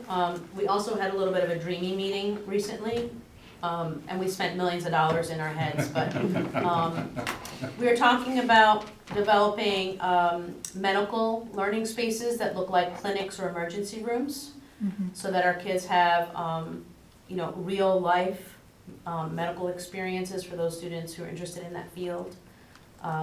We talked about real life culinary restaurant spaces. So we're just trying to bring the work world into our classrooms so they don't look so 1970s. And is the predominant focus middle school versus high school, or both? We'd like to start with high school. That's where we are starting. So the whole concept of career paths starting in 6th grade, giving kids voice and choice, like all of that madness starts to make sense, right? So we're building career paths so that kids could start to select from electives that are related to possibly the medical or allied services career path in 9th grade. So now I have a kid in middle school taking optional classes to experiment with this field. By the time they get to 9th grade, they could start to make a commitment to an alignment of courses to take and possibly leave in 12th grade with industry standard certifications in hand. So because the immediate need is high school, and the CIP supports the high school renovations first, that's where we'll start with a peek into the future. When we're done with high school, we'd like to move to the middle schools. Right, I'll leave it at that. Thank you. Mr. DeYoung? Thank you. 2 questions. The first is on the second bullet of the second bullet. Explore additional options to explore mental health supports in the schools. We probably shouldn't have explored in there twice. It's okay. That wasn't my question, but I have. we've made, I think you'd probably acknowledge we made considerable investments in that area through the budget process over the last few years, rightfully so, and we've talked at this table many times about the mental health situation in our schools, which I think is incredibly dire at this point. What additional options would you explore? And it sounds like a lot of potential investment at that point. Sure, so I would say that the investment to date mostly has been, if you equate to the academics, tier 1. Okay. So support for mental health for everybody. Mhm. Ensure every kiddo, ages 3 to 22, they have equal access to mental health supports. Mhm. But now we need a bit more specialized. And we see, we partnered with Bridges to provide some support at the academy for specialized situations. Okay. We have more 911 calls than we are used to. We have more students manifesting suicidal tendencies than we're used to. That requires a specialized skill set. And we also see students falling prey to what adults are, to addiction of various substances, etc. And that requires a special skill set. So I would say in this area, as we start to move up in the tiers, we need to ask ourselves, what do our kids need in tiers 2 and 3? Those students that are manifesting in a way that are significantly struggling, and ask ourselves, the supports that we have, is that enough? So we're just creating a foundation here for the answer of possibly no. Okay. And you may not have the answer to this, but would you consider it to be embedded services that would be needed, or is this something that would be contracted out? I mean, in the past, it seems like that's something we probably would have contracted out. Because it was a smaller Right. population, so there Right. might be economy of scale. Let's say we have, and I don't want anyone to run wild with this idea because we haven't really brought any answers forward, right, September. But what if we hired a drug addiction, substance abuse counselor, social worker, someone that has had years of study in that area, has worked with young populations specifically in this area. The number of kids that that person could work with could really make an impact outside of a contracted service. Right. And providing a little bit for you and a little bit for you, and if your family says okay over you. So it's possible that specialized services in the area of mental health would be our next area to go to. Okay. Appreciate it. Maybe. Right, I got September. you. And then the other question I had for you was under, I don't know what number bullet it is, but provide 21st century ... I noticed that, I figured that under that priority would be Yeah, flex furniture. I know. And I feel like I know. we're like grasping at it and it's slowly fading away. It's breaking my heart it's not on there. We had that conversation, like, so, alright, so here's the superintendent's dilemma, right? It's still part of our dream, my dream. I Mhm. still wanna transform our learning spaces, but what we just went through in the spring, and we have a facility study, and we're doubling our electricity bill, and I just felt it was irresponsible leadership for me to say what people could see as fun furniture, right? Mhm. So, Mhm. and it's very expensive. Right. It's not, so I just felt, and obviously it's the desire of the board, but I felt it would be irresponsible for me to say that is a priority over other things we've been talking about. So it's not a thing I don't want, it's just, Not right now. I didn't feel like it was good leadership. Okay, fair enough. Thanks. I did make myself a note on this extensive list of priorities that we might need to prioritize the priorities. I mean, it's a big list. Yeah. Yeah. And probably 10 years of work, right? So, Yeah. Sure. I actually had a question about the facility study. Just how else is it impacting the budget priorities? we don't have results. They're Well- still in the process of visiting schools, Okay, all right, so. The study will be presented to the board at the October committee, the whole meeting. okay. I don't have an in on it. It's literally a third party. Our in is filling out questionnaires, answering questions, boots on the ground, they're coming and doing tours of the buildings. Mr. Brennan is there showing them around. Principals are answering what's this room for, what's that room for? So it's way, way early for that. And I think, I'm not sure, actually, I'll just be transparent, of how do I deal with the results? Like, so when it comes back that end of October, like, we're already baking the budget. You know, like, we're mixing the ingredients, we're getting the ovens preheating.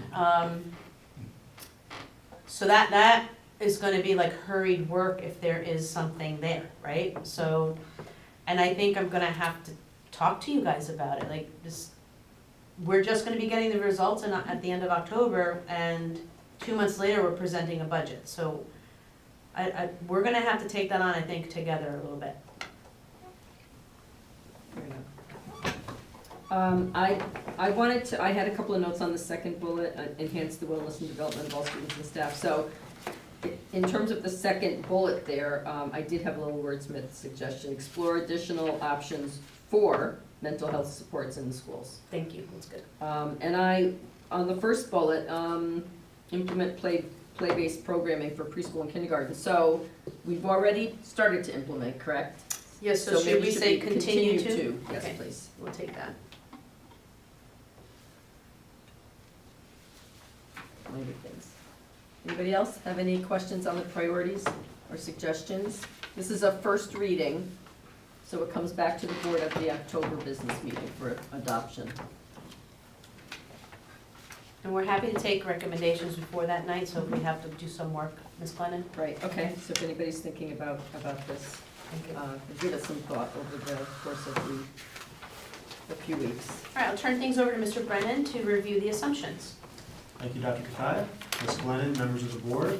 In your package, you will find the 2024-2025 budget assumptions. At this time, I would like to highlight and elaborate on some of the key components. Much like Dr. Kataya, I will not be reading word for word, but I'd like to summarize some of these key points. I would also like to mention that these assumptions are based on a significant amount of research and a thorough consultation with our consultants. And at this time, they represent our best guess as to what we should anticipate for this budget.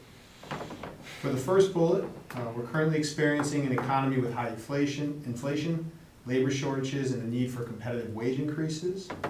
This first bullet is not news to any of us, and we have experienced some of these strains in our own personal lives as well. The school system is not immune to any of these. So despite these challenges, we will continue to navigate these circumstances as best as possible as we plan for the 2024-2025 budget. The next bullet outlines how the district used ESSER 2 and ARP COVID funding to pay for 13 certified positions in the 2021-2022 school year. For the 2024-25 budget, the remaining 4 positions will be off of the grant and will be paid through general funds. Just as a quick reminder, this has been the plan from the very beginning in order to avoid a funding cliff. And we have gradually brought these 13 certified positions from those grants to the general funds at a slow pace over these past few years. The next bullet discusses our enrollment. As you can see by the numbers listed, total enrollment is showing a slight decrease. However, there was an increase in the number of students at the elementary level. And based on these enrollment projections, we are expecting a slight decline in the 24-25 school year, but then it's projected to remain stable for the next 5 to 10 years. It's important to note that enrollment has a major impact on the budget because it directly relates to the number of staff that we need, and teacher wages are one of the biggest components of our budget. This next one is in regards to staffing and programming, which always drive the budget process. We place an emphasis on meeting the needs of the students while being mindful of cost-saving measures when using taxpayer dollars. So this next section is talking about, from our first talking point tonight, due to inflation in the state labor market, which there are some recent examples in the news which some of you may have heard of. There's a need to be responsive with our negotiated settlements with our bargaining units. And as a result, our employee contracts came in at an average of about 3%. As a reminder to the board, like we talked about a little earlier, salaries account for just over 70% of our total budget. Health insurance is always a driver in the budget process. It's early at this point, but the city's health insurance consultant is projecting that this may increase by 13 to 14%. And we will stay in regular contact with them to ensure that we have the most accurate representation of this number as we move along the budget process. But right now, that's the trend that they're seeing it going in. Special education tuition and transportation. These costs can fluctuate greatly from one year to the next based on the individual needs of the students. We are able to anticipate some of these costs, but unfortunately some of these costs are not able to be, some of them come up unexpectedly. We have done some initial preliminary assessments on this, and we are expecting this to come in at around a 15 to 20% increase. Mrs. Stewart, I'm not sure if you'd like to elaborate a little bit on this topic as well. Sure, thank you, Mr. Brennan. Good evening, board members. The needs of our students continue to increase in Milford Public Schools. It's not unique just to us. We want to continue supporting our students both academically, behaviorally, socially, and emotionally. And that's where the costs can fluctuate because you're not always sure year to year where the students' needs are and what the program is met per their IEP. And also the transportation costs are on the rise with the cost of fuel, but also the number of vehicles that are needed to transport students who require the specialized instruction either in district or for out-of-district costs.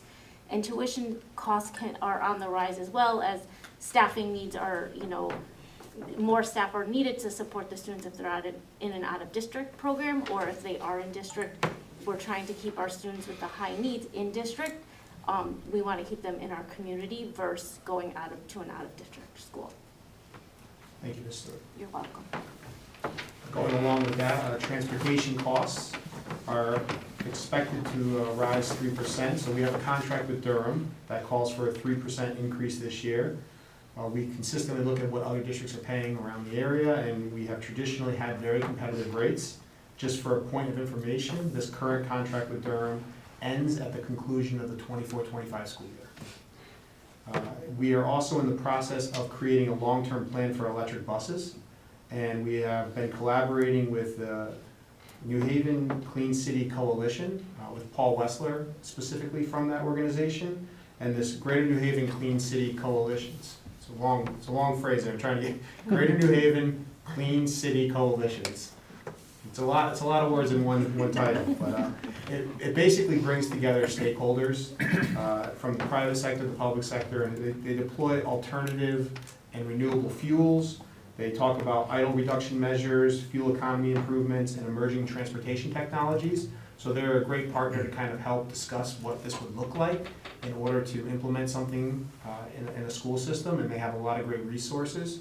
So we're happy to be working with them to kind of have an idea of what this could look like. It also should be noted that to undertake something as large as this, there really needs to be a partnership between the school system and the city, also between the state and federal government with funding. There should also be with consultants, the bus company that we have on contract. There's a number of people that need to come to the table to make sure that this lift can occur, because there's a number of factors outside of just the electric buses themselves. We need to consider infrastructure, electricity, charging rates, how far the buses can go on a single charge. All these different considerations come into play. So it really needs to be a partnership of a larger kind than just school system in isolation. More updates on that will come at the November meeting when we present the transportation report. This next bullet discusses our current electrical rates. So we have been examining a number of electrical rates and looking to secure a contract with an energy supplier that puts us in the best position for the future. So currently our consulting firm is Titan Energy, and we are looking and exploring those different possibilities. After extensive research and over these last several months, they have recommended to us that now is the strategic time to lock in a rate for when our contract ends in December 2024. And we are very close to locking in a contract that would extend beyond that time. So it's not a blend and extend contract, it would be one that begins at the end of our life cycle for that contract. So we're very close to narrowing in on that contract. Right now, we have a rate approximately locked in around 11 cents per kilowatt hour, which would be an increase from our current rate of 6.58 cents per kilowatt hour. But like I mentioned, our consultants are advising us that this is the most strategic time to lock in that rate. And just to clarify, that 11 cent is not locked in yet, so that's the best rate as of right now, and we will see as we finish up that negotiation. The Connecticut State Department of Education extended the deadline requiring school districts to adopt a state-approved literacy program.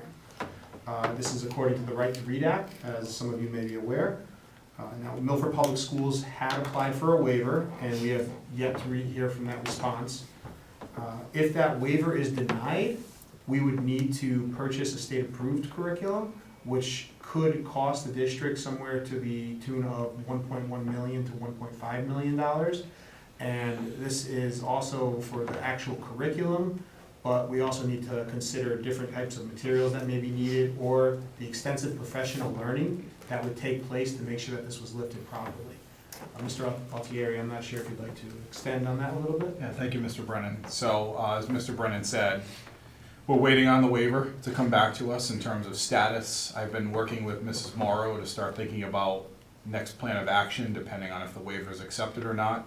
I think the 1.1 to 1.2 million is an optimistic number. I mean, obviously, again, you're thinking about not just the 1 year of implementation, you're thinking about continued professional learning throughout time. And also, if it's a program that has extensive consumable materials, there's an annual renewal for those materials as well. So we are looking at, obviously the 7 different approved programs, but thinking about what our next course of action would be. Thank you, Mr. Altieri. Thank you. The deadline for implementing 2 state mandates, HVAC system evaluation and menstrual product dispensers, were extended into the 2024-2025 school year.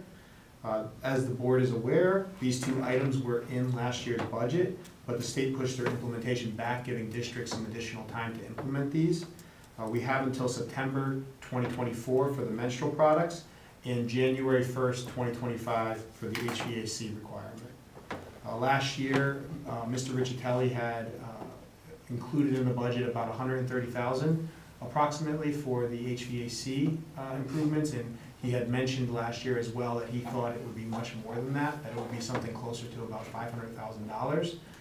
So that's something just to make the board aware of, that this could be a significant increase on what we're expecting for that part of it. The district will continue to review and enhance our safety measures and protocols. So as a result, it has been a practice of ours for a long-standing time that the SRO program will be continued, assuming that the city will continue with their 50% share and the Board of Ed will be contributing their 50% share to that program. And then just for the final bullet, as is the case with all previous years, we will continue to review our budget and look at projected costs to find efficiencies with a focus on enhancing programming for our students. At this time, I'm happy to answer any questions you may have. Can you just, Mr. Brennan, can you just restate the deadline extensions for the HVAC and the menstrual products again? HVAC was what? HVAC was January 1st, 2025. Okay, And the menstrual products was September of 2024. okay, So at the start of the school year for that. okay, thanks. Questions from the board? Ms. Doyle? On the HVAC evaluation, I remember one of the issues was that it was so complex, the people who needed to actually assess the system are at a low number within the state. Have any of those guidelines been changed? Because realistically, even if we had the 500,000, there was not necessarily the ability to get that done within the time frame. Correct. That is still, from my perspective, that's going to be a strain on the actual ability to get that completed. They still have the requirement. There's 3 types of individuals who are certified to be able to conduct this. One of them is a certified balancing technician, one of them is a certified industrial hygienist, and another one is a mechanical engineer. So it has to be a person that falls within one of those 3 categories, which is still consistent with the previous language. So like you mentioned, yes, that is going to be quite an undertaking to find a certified person that's been approved. And is there any waiver process for any of these buildings that have recently undergone upgrades or things, or any of those refinishings? No, none that I'm aware of.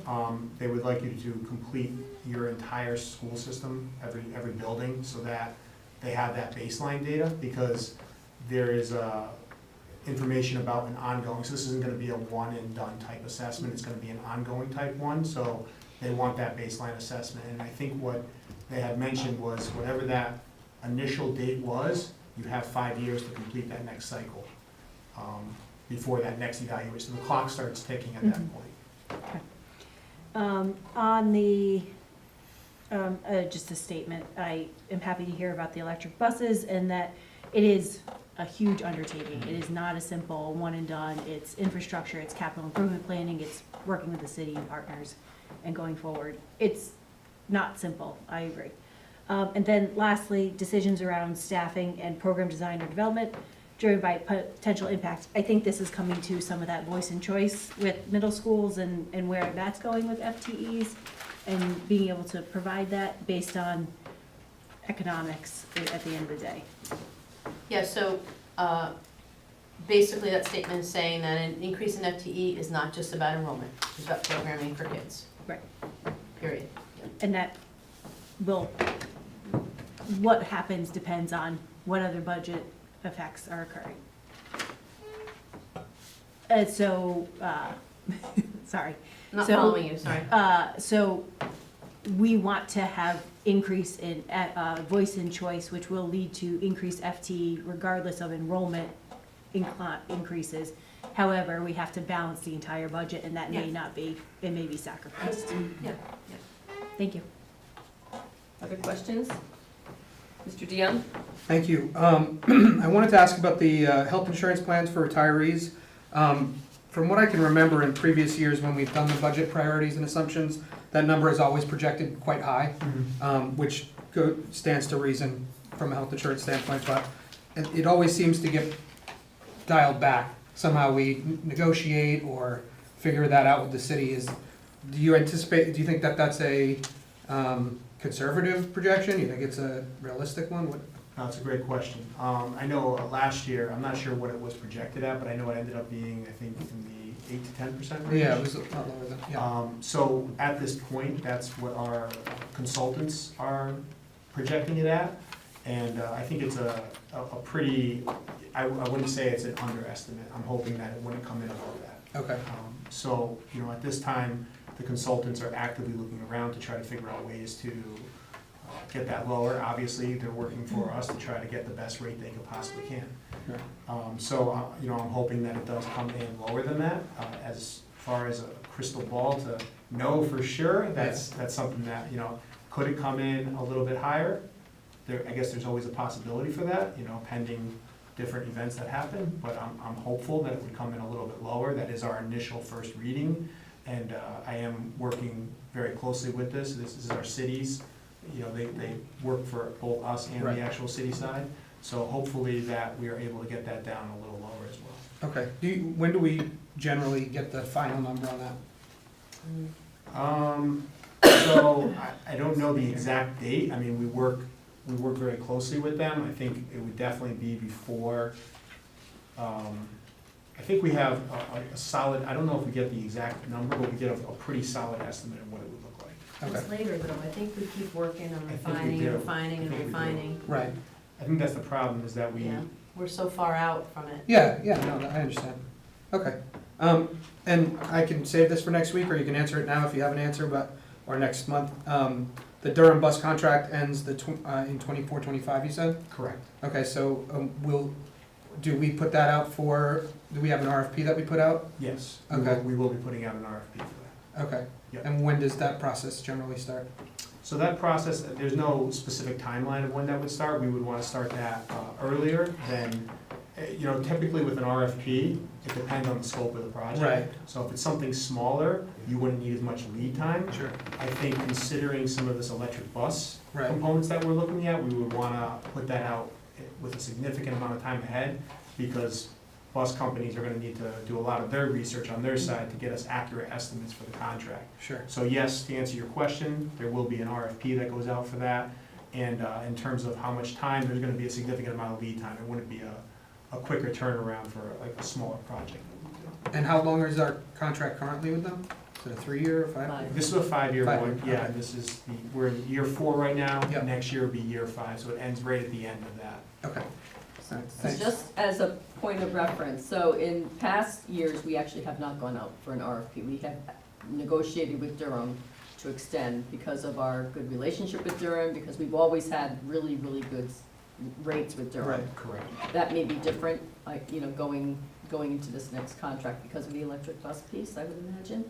Yes, so, I sure. think they'd like to, they haven't said all these words, but I think they'd like for us to do that again. An RFP, No, or To like, well- renegotiate, okay, renegotiate with them, but I think we're in an environment where we have to okay. RFP it. We've talked about RFPing, Mhm. unless So they you give have, us a deal you that we have can't refuse. intentionally made that decision that you want to do an Well, RFP process. In the closed office, Sean and I have said, But now you've said it we out should loud. really RFP. Okay, you've said it out loud now, so I'm just. You wanting to be asked, clear. so, again, not be transparent, but, Correct. reserving our right to change our mind. So, the way it looks right now, with the information we have today, it looks like we should RFP that. We are already having a couple of meetings on the e-bus part. All the stars must align, and there are stars we have no control over. So right now, it looks like we would RFP. Okay. Thank you. Okay. Other questions? I have a few of my own.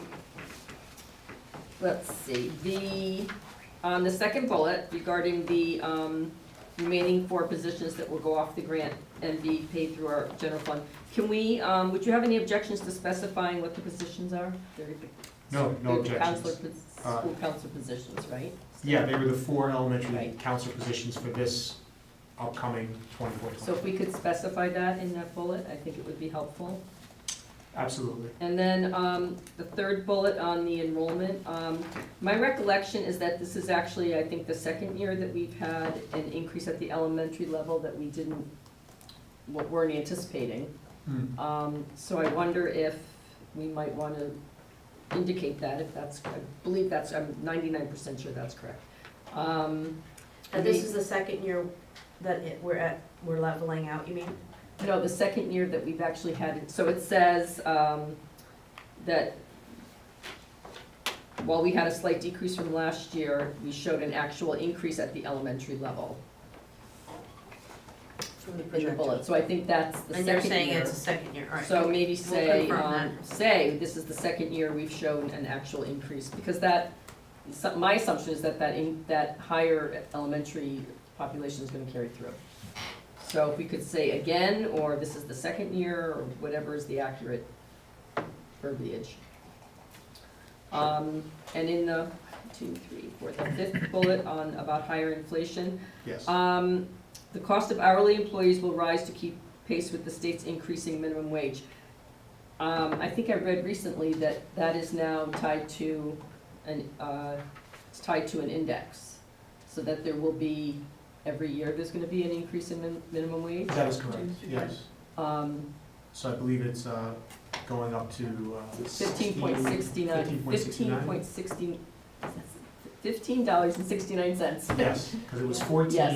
and then as of It went to June 15, 1st, it's it going went up to by 15, 69 cents an and hour. it's going up by 69 cents. Right, and it will now, going forward, be tied to an index, I don't know what the index is, which means that I'm assuming every year there'll be some kind of increase to the minimum wage, which will affect our minimum wage workers. Correct.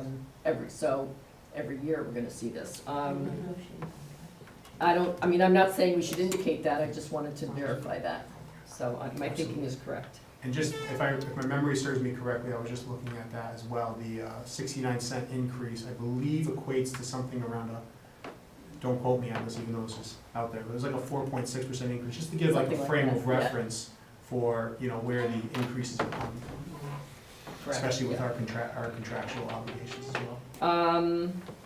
And then I just want to be sure I'm understanding the piece on the electricity rates. So our current contract runs through December of 2024 Correct. at 5.68? 5.68 or 6.58? I'm sorry, 6.58, 6.58. Okay, so we are gonna maintain that rate until Yes. December of 2024? Correct. And then whatever we lock into now will kick in after December of 2024? So it Correct. would be during that, halfway through the year, Halfway through, basically? yeah. Okay. All right, thank you. Yes, so Any that, other so questions that for me? budget would be half Right. for that first rate, and the other half of that year would carry that other rate. Okay. Ms. just- Doyle? I'm just gonna comment on what Ms. Glennon asked about the kindergarten or elementary schools. Is there any way to see if this year and last year, I think you're right, is that kindergarten has increased It higher? was the elementary. The elementary school generally. Is there any way to speak to some of the, I think some of that is related to pandemic babies, and then also relocation into Milford. Is there any way to track that, or look at that, or? Well, if you attended the economic development presentation by the demographers that were hired by the city, they're actually saying families with children are not moving to Milford. Right, did I get that? There are more families Up without until children. 2022, yeah, and I'm not sure I agree with that, that our numbers don't necessarily comport with that, because we are seeing an increase in elementary. They're coming somehow. But, the demographers, everything is based on live births in years of code, so it's very difficult to predict who's moving to Milford, or it's hard to predict who's moving with kids to Milford or moving to Milford pregnant. But the other thing they talked about was geofencing and how they can determine, like they can follow where you're going with your phone, and I'm not sure if that has any bearing on being able to tell where people are living with kids, but I think that's just it's a hard piece to pin down, because it's based on, in my business, I can tell you that I get calls every day from people looking for childcare that have, you know, we've just moved to Milford, we've just moved to Milford, we've just moved to Milford. And so anecdotally, I see it a lot. And our group has said that our elementary numbers will elevate a bit, but not across the, the decrease at the secondary is enough to offset it, so we're plateauing. Right, for now, unless that trend The continues. elementary then trickles off. Yeah, depending on how much it trickles off attrition wise. But we're gonna assume it's pretty stable for the next decade. But there could be, essentially what I'm asking is, could there be realignment of needing more elementary school teachers if enrollment changes again? If the Yes. trends continue? Yes. Ms. Petrosky? Yeah, can I just clarify, the numbers we're talking about are our projections based upon live births are under what actually our enrollment is. It's not that our enrollment is increasing, correct? So it wasn't, you know, Correct, yes. wasn't 2,000 last year and 2010 this year. It's above our projected based upon the live births. No. Well, it's based upon, the increase that we're seeing is based on, it's a real increase over what we anticipated, so. Yes, over what we anticipated, Right. but not over I what don't, we're was not there. looking at it in that manner. I think Okay. we're just looking at what was the enrollment Mhm. last year in elementary school and what is the enrollment this year in elementary school, and it's higher than what we anticipated. So they're not necessarily looking at it in terms of what the demographer is saying, those numbers, but. Mhm. But because it's they're higher than looking we at- anticipated, right, it's they're not looking at the higher kids than that the are actually actual here. number. Am I misinterpreting that? Last year's enrollment in elementary school is, this year's enrollment in elementary school is still lower than last year's enrollment. Is that correct, or am I misinterpreting that? No, it's higher. So the enrollment overall Mm-hmm. has decreased. So if you look at the notes there, Yeah, it says 5,338 students in 22-23 versus the 5,284 students in the 23-24 school year. yes. So that's an overall decrease. Mm-hmm. We've shown an actual increase in the elementary level. So it was projected that there was 2,438, and now there's actually 2,470. So we are above our projection. Correct. At Of budget time elementary. last year. Right, but we're not necessarily above what was elementary enrollment last year. We're gonna get back to you on Yeah, that. not necessarily. We'll have to get back to you on that. I'm looking at exactly. Lewis and he's making no eye contact, so it means he has no answer. No eye contact means we'll get back to you. I was trying to find it, sorry. Yeah, no, I was too, but, okay. We're both on the same spreadsheet, I think. Any other questions?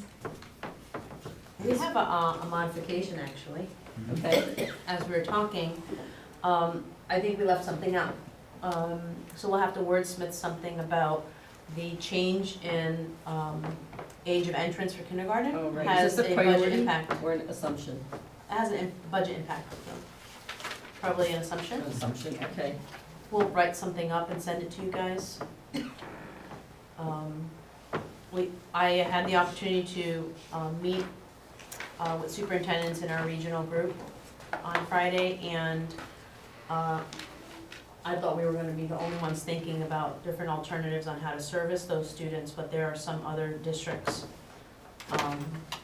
thinking creatively about what to do with children whose birthdays are between September 1 and December 31st for 1 year only, sort of like a transition year. So that may have some budget impact if we obviously get your blessing on that. Okay. So we'll put some language together and send it to you sooner rather than later. So it's not first time read next time we're here, Okay, okay? thank you. That would be great. So with the assumptions as well as the priorities, this will come back as a document for a second reading at our October business meeting. Thank you. We'll move on to policies. Yes. I'm gonna ask Ms. Altieri to handle 6161 library media material selection. Thank you, Dr. Katia. So in consideration for your first read this evening, presented to you is policy 6161, which deals with library media materials selection. Within the document, there are some changes, suggested changes as well as additions. So I'll kind of walk you through what was added and or changed.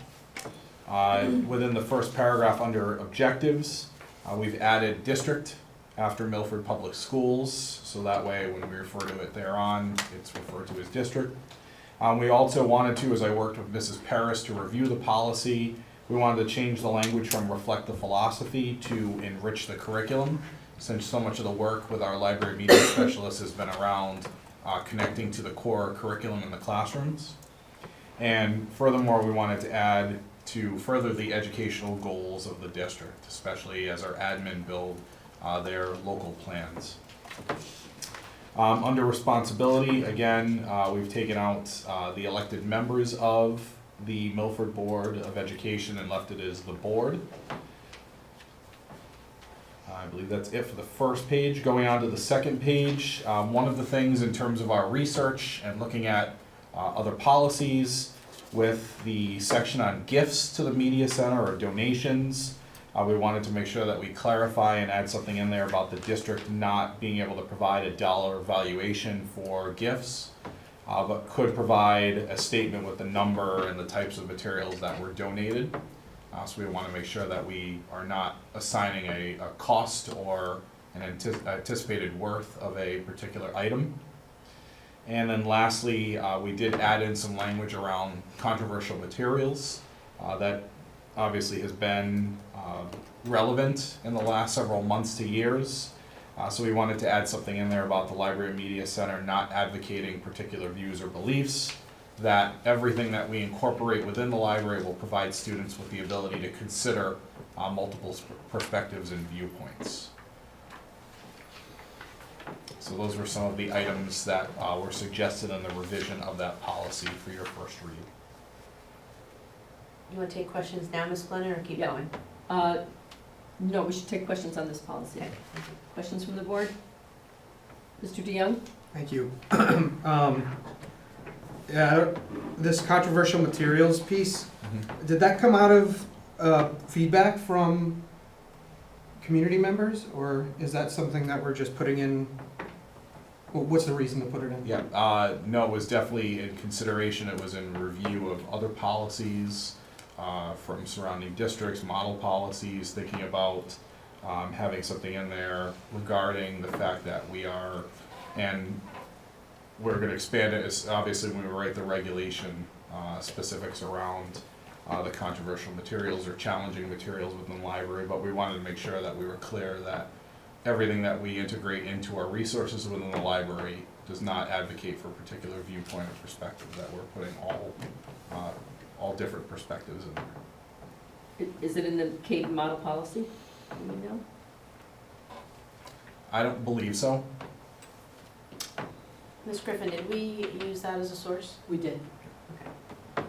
So we can bring that up. Sure.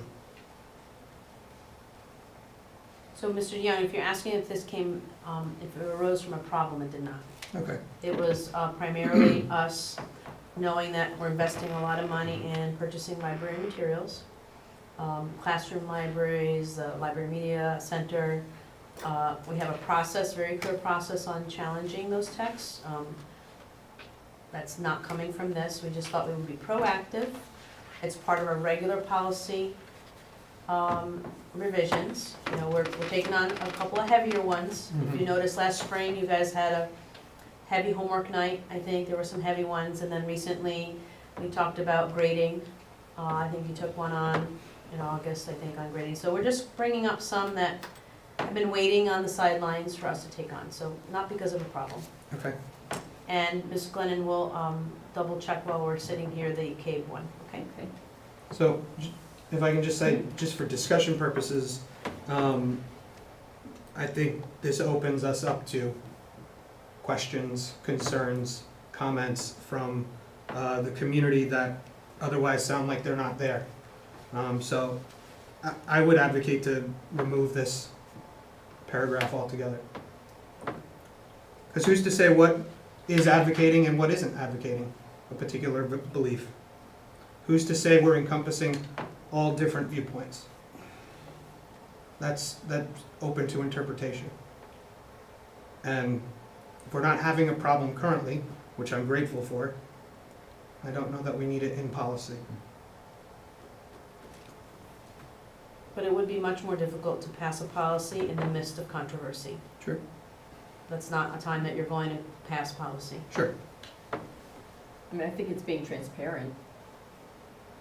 I don't know how others feel. Anybody else want to weigh in on this? Ms. Doyle?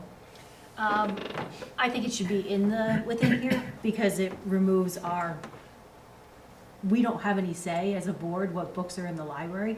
We are delegating that responsibility to the administration based on that, and to align with curriculum in the objectives of that, and that is the decision based on views and beliefs, and we can have both sides. We should represent all views within those, and some of those are controversial at the end of the day. I think this is,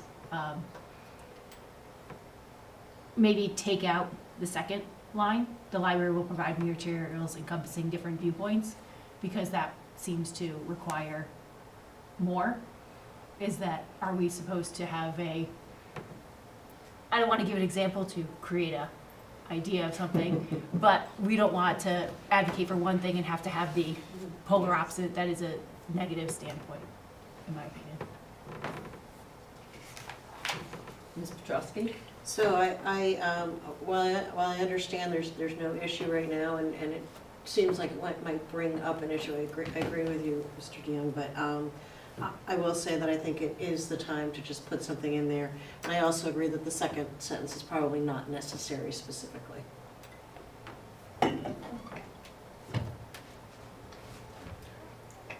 Mr. Pelichetti? Yeah, I would agree that the second sentence is unnecessary.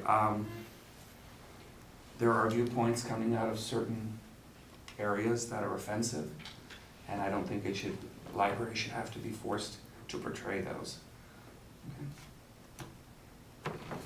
So I'm not sure I understand. I would say that the second. Oh, the second sentence, right, would okay. have to go, yeah. Okay, I understand. And, I don't see that, I don't know, I don't think this is saying that we're gonna have controversial materials. We're not seeking out controversial materials in our libraries. I think it's, maybe the heading is what kind of creates a little ambiguity, but, I think it's important for us to say that we do not advocate one view over another. Mr. DeYoung? So, I might make the suggestion that we remove the heading altogether, remove the second sentence, and just move that first sentence under selection criteria as the second paragraph. Well, what already exists in the policy is requests for the reconsideration of challenge materials will conform to the formal complaint procedure outlined by the district. We have that in another policy. So we'd probably have to put it somewhere, not just underneath that. No, under, are you saying, no, I don't want to put it just underneath there. I was saying, put it under selection criteria, below the reputation and significance of the author, producer, format, and price of the item. That's a good place for it. Board members, Ms. Allen? I agree that the controversial materials heading is maybe not the best. I think I like it under selection criteria. I would say I'd like the second sentence of the library will provide materials encompassing different viewpoints. I think it's important for students to be able to access different viewpoints and understand different thoughts that are out there and be able to choose for themselves. So I like that sentence. Ms. Doyle? I agree with Mr. DeYoung in moving the sentence up to selection criteria. Why I think it's okay to remove encompassing viewpoints, because anything that is within the library has to fit the objective of what the what district and the Board of Education is doing. There has to be an educational purpose for this book to be in the library. So at that point, we are providing different viewpoints to have the educational purpose. I also have a friendly amendment in that sense of, can we try and clean up the first two sentences of objectives, because they're two very long run-on sentences that don't make a lot of sense. Under procedures, I mean. Objectives. So library materials selected for Milford you're up Public there. Schools Okay. shall enrich the curriculum, Comma. while furthering the educational goals of the district and supporting the principles of intellectual freedom. I think that sentence encompasses different viewpoints there. Did you get that? Well, you have different points of view statement in the second paragraph. That's in the original policy. Allowing for the presentation of different points of view that reflect a global community and foster a love of reading for lifelong learning.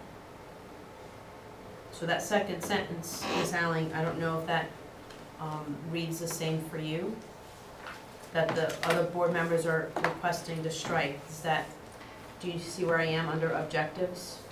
The last line of the second paragraph?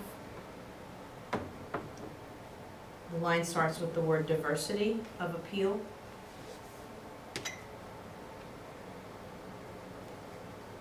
Yeah, I suppose, that's okay. Does that work for you? It captures what you're saying?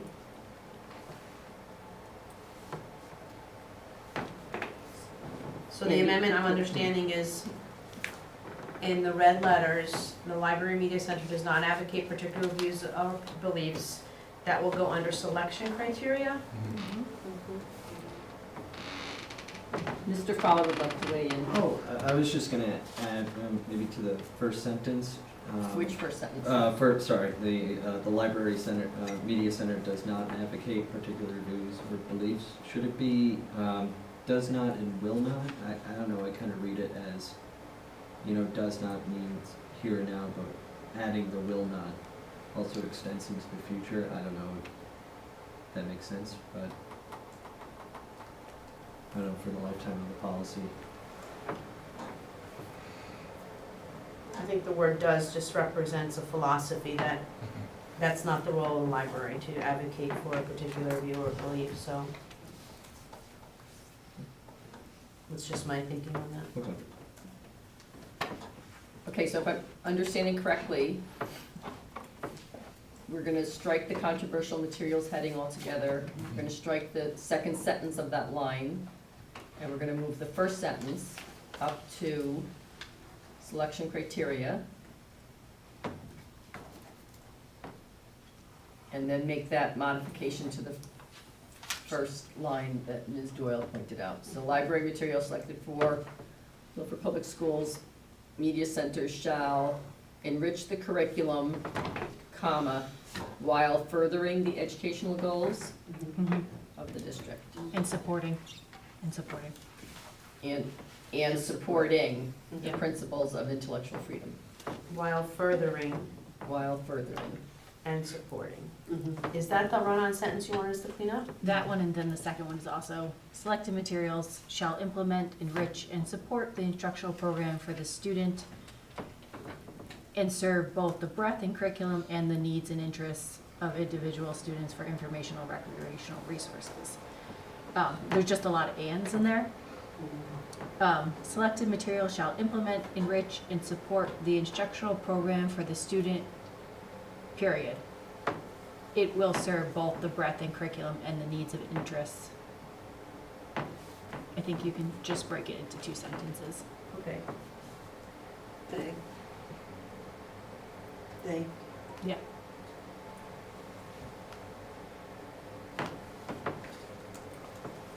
Anything else, board members? Okay, we'll bring this one back at the October meeting for adoption with those changes. 6161.7 is the use of proprietary software products. The first line will refer to Milford Public Schools District. We'll make those parentheses instead of quotes. The word district is then used 2 times on that first page. And the breadth of the change is on the second page. And really is a little bit more prescriptive on our ability to back up copies of copyrighted computer software. And numbers 1 through 6 outline the do's and don'ts of that. And Mr. Giancarlo is available to take any questions about the specificity of that. So can you explain, I was having a hard time visualizing these days what a copy is? I mean, because we don't actually have a physical copy of anything It's anymore. really a digital copy in that regard. Okay, so when you make a backup copy, just goes on like in another, Just another location, yeah. Server. And, you know, to the point of, you know, CD went to digital, who knows what's next, right? So we don't want to really say digital copy, because if it's not. 5 years from now, who knows if that's going to be. So if it's not a physical copy, how do you label it with the name of the program, the name of the publisher, the In the- copyright holder, and? In the title of the Okay. file.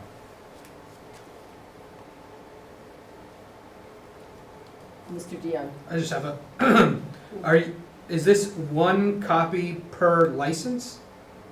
Or are we allowed, in other words, if we have 10 licenses of a piece of software, can we make 10 backups? I don't see why not. Okay. And it doesn't apply to data, right? Correct. Okay. Ms. Petrowski? So should per license be added to the end of the sentence of number 1? One and only one copy can be made per license? Sure.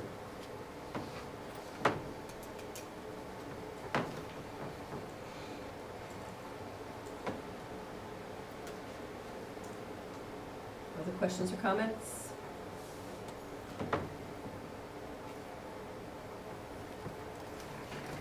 Okay. This will also come back the next meeting for second reading. Next policy is something we can relate to much better, I think. 6177 is the use of commercially purchased VCR tapes and DVDs. This was a policy that was last revisited in 2001. You may be asking yourself, do we still use videotapes and DVDs? And to some degree we do. Albeit, it's not what we want, but there is still some use of that.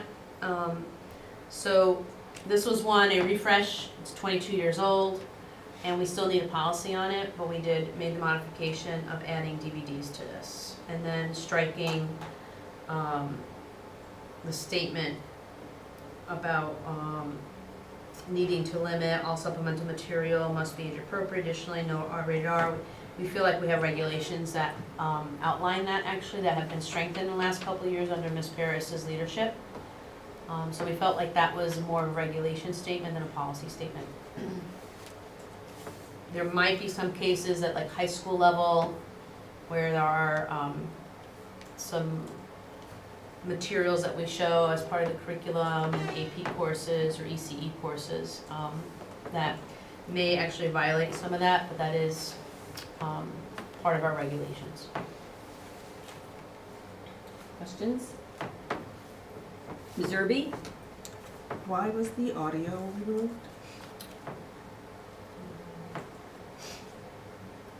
I'm not sure. Do you know? No.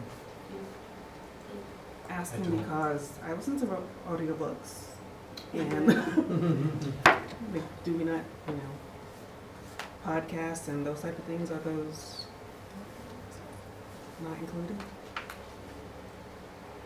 We'll get back to you. Thank you.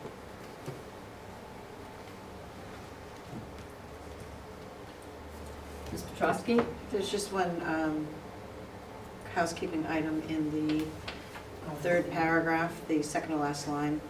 The word "the" reputation, "the" has 2 T's.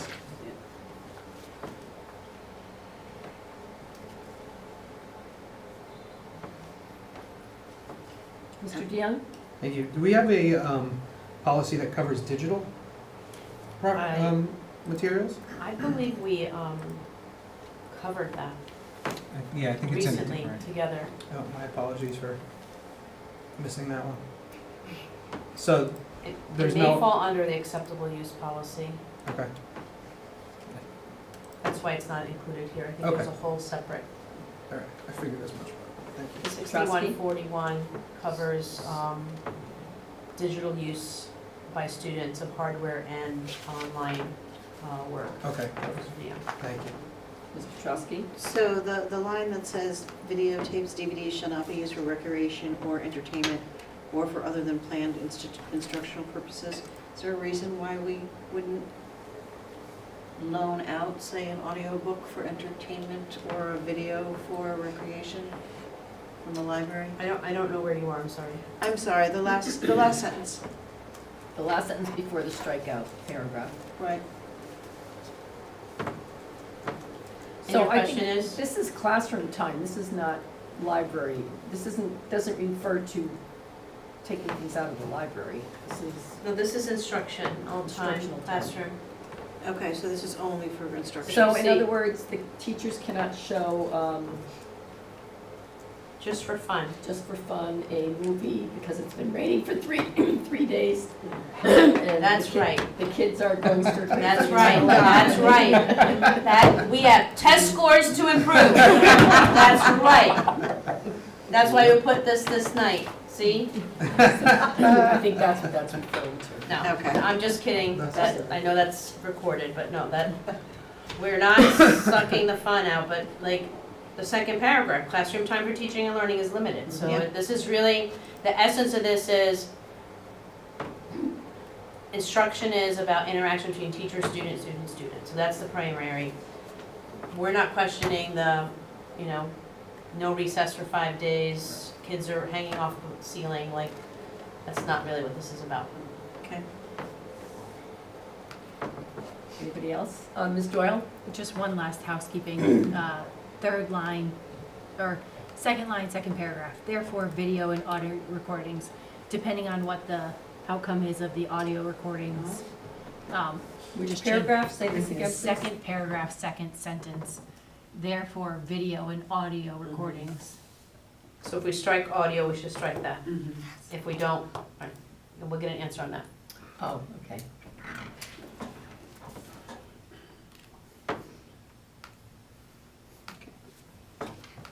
Any other questions? Okay, this one will come forward as well.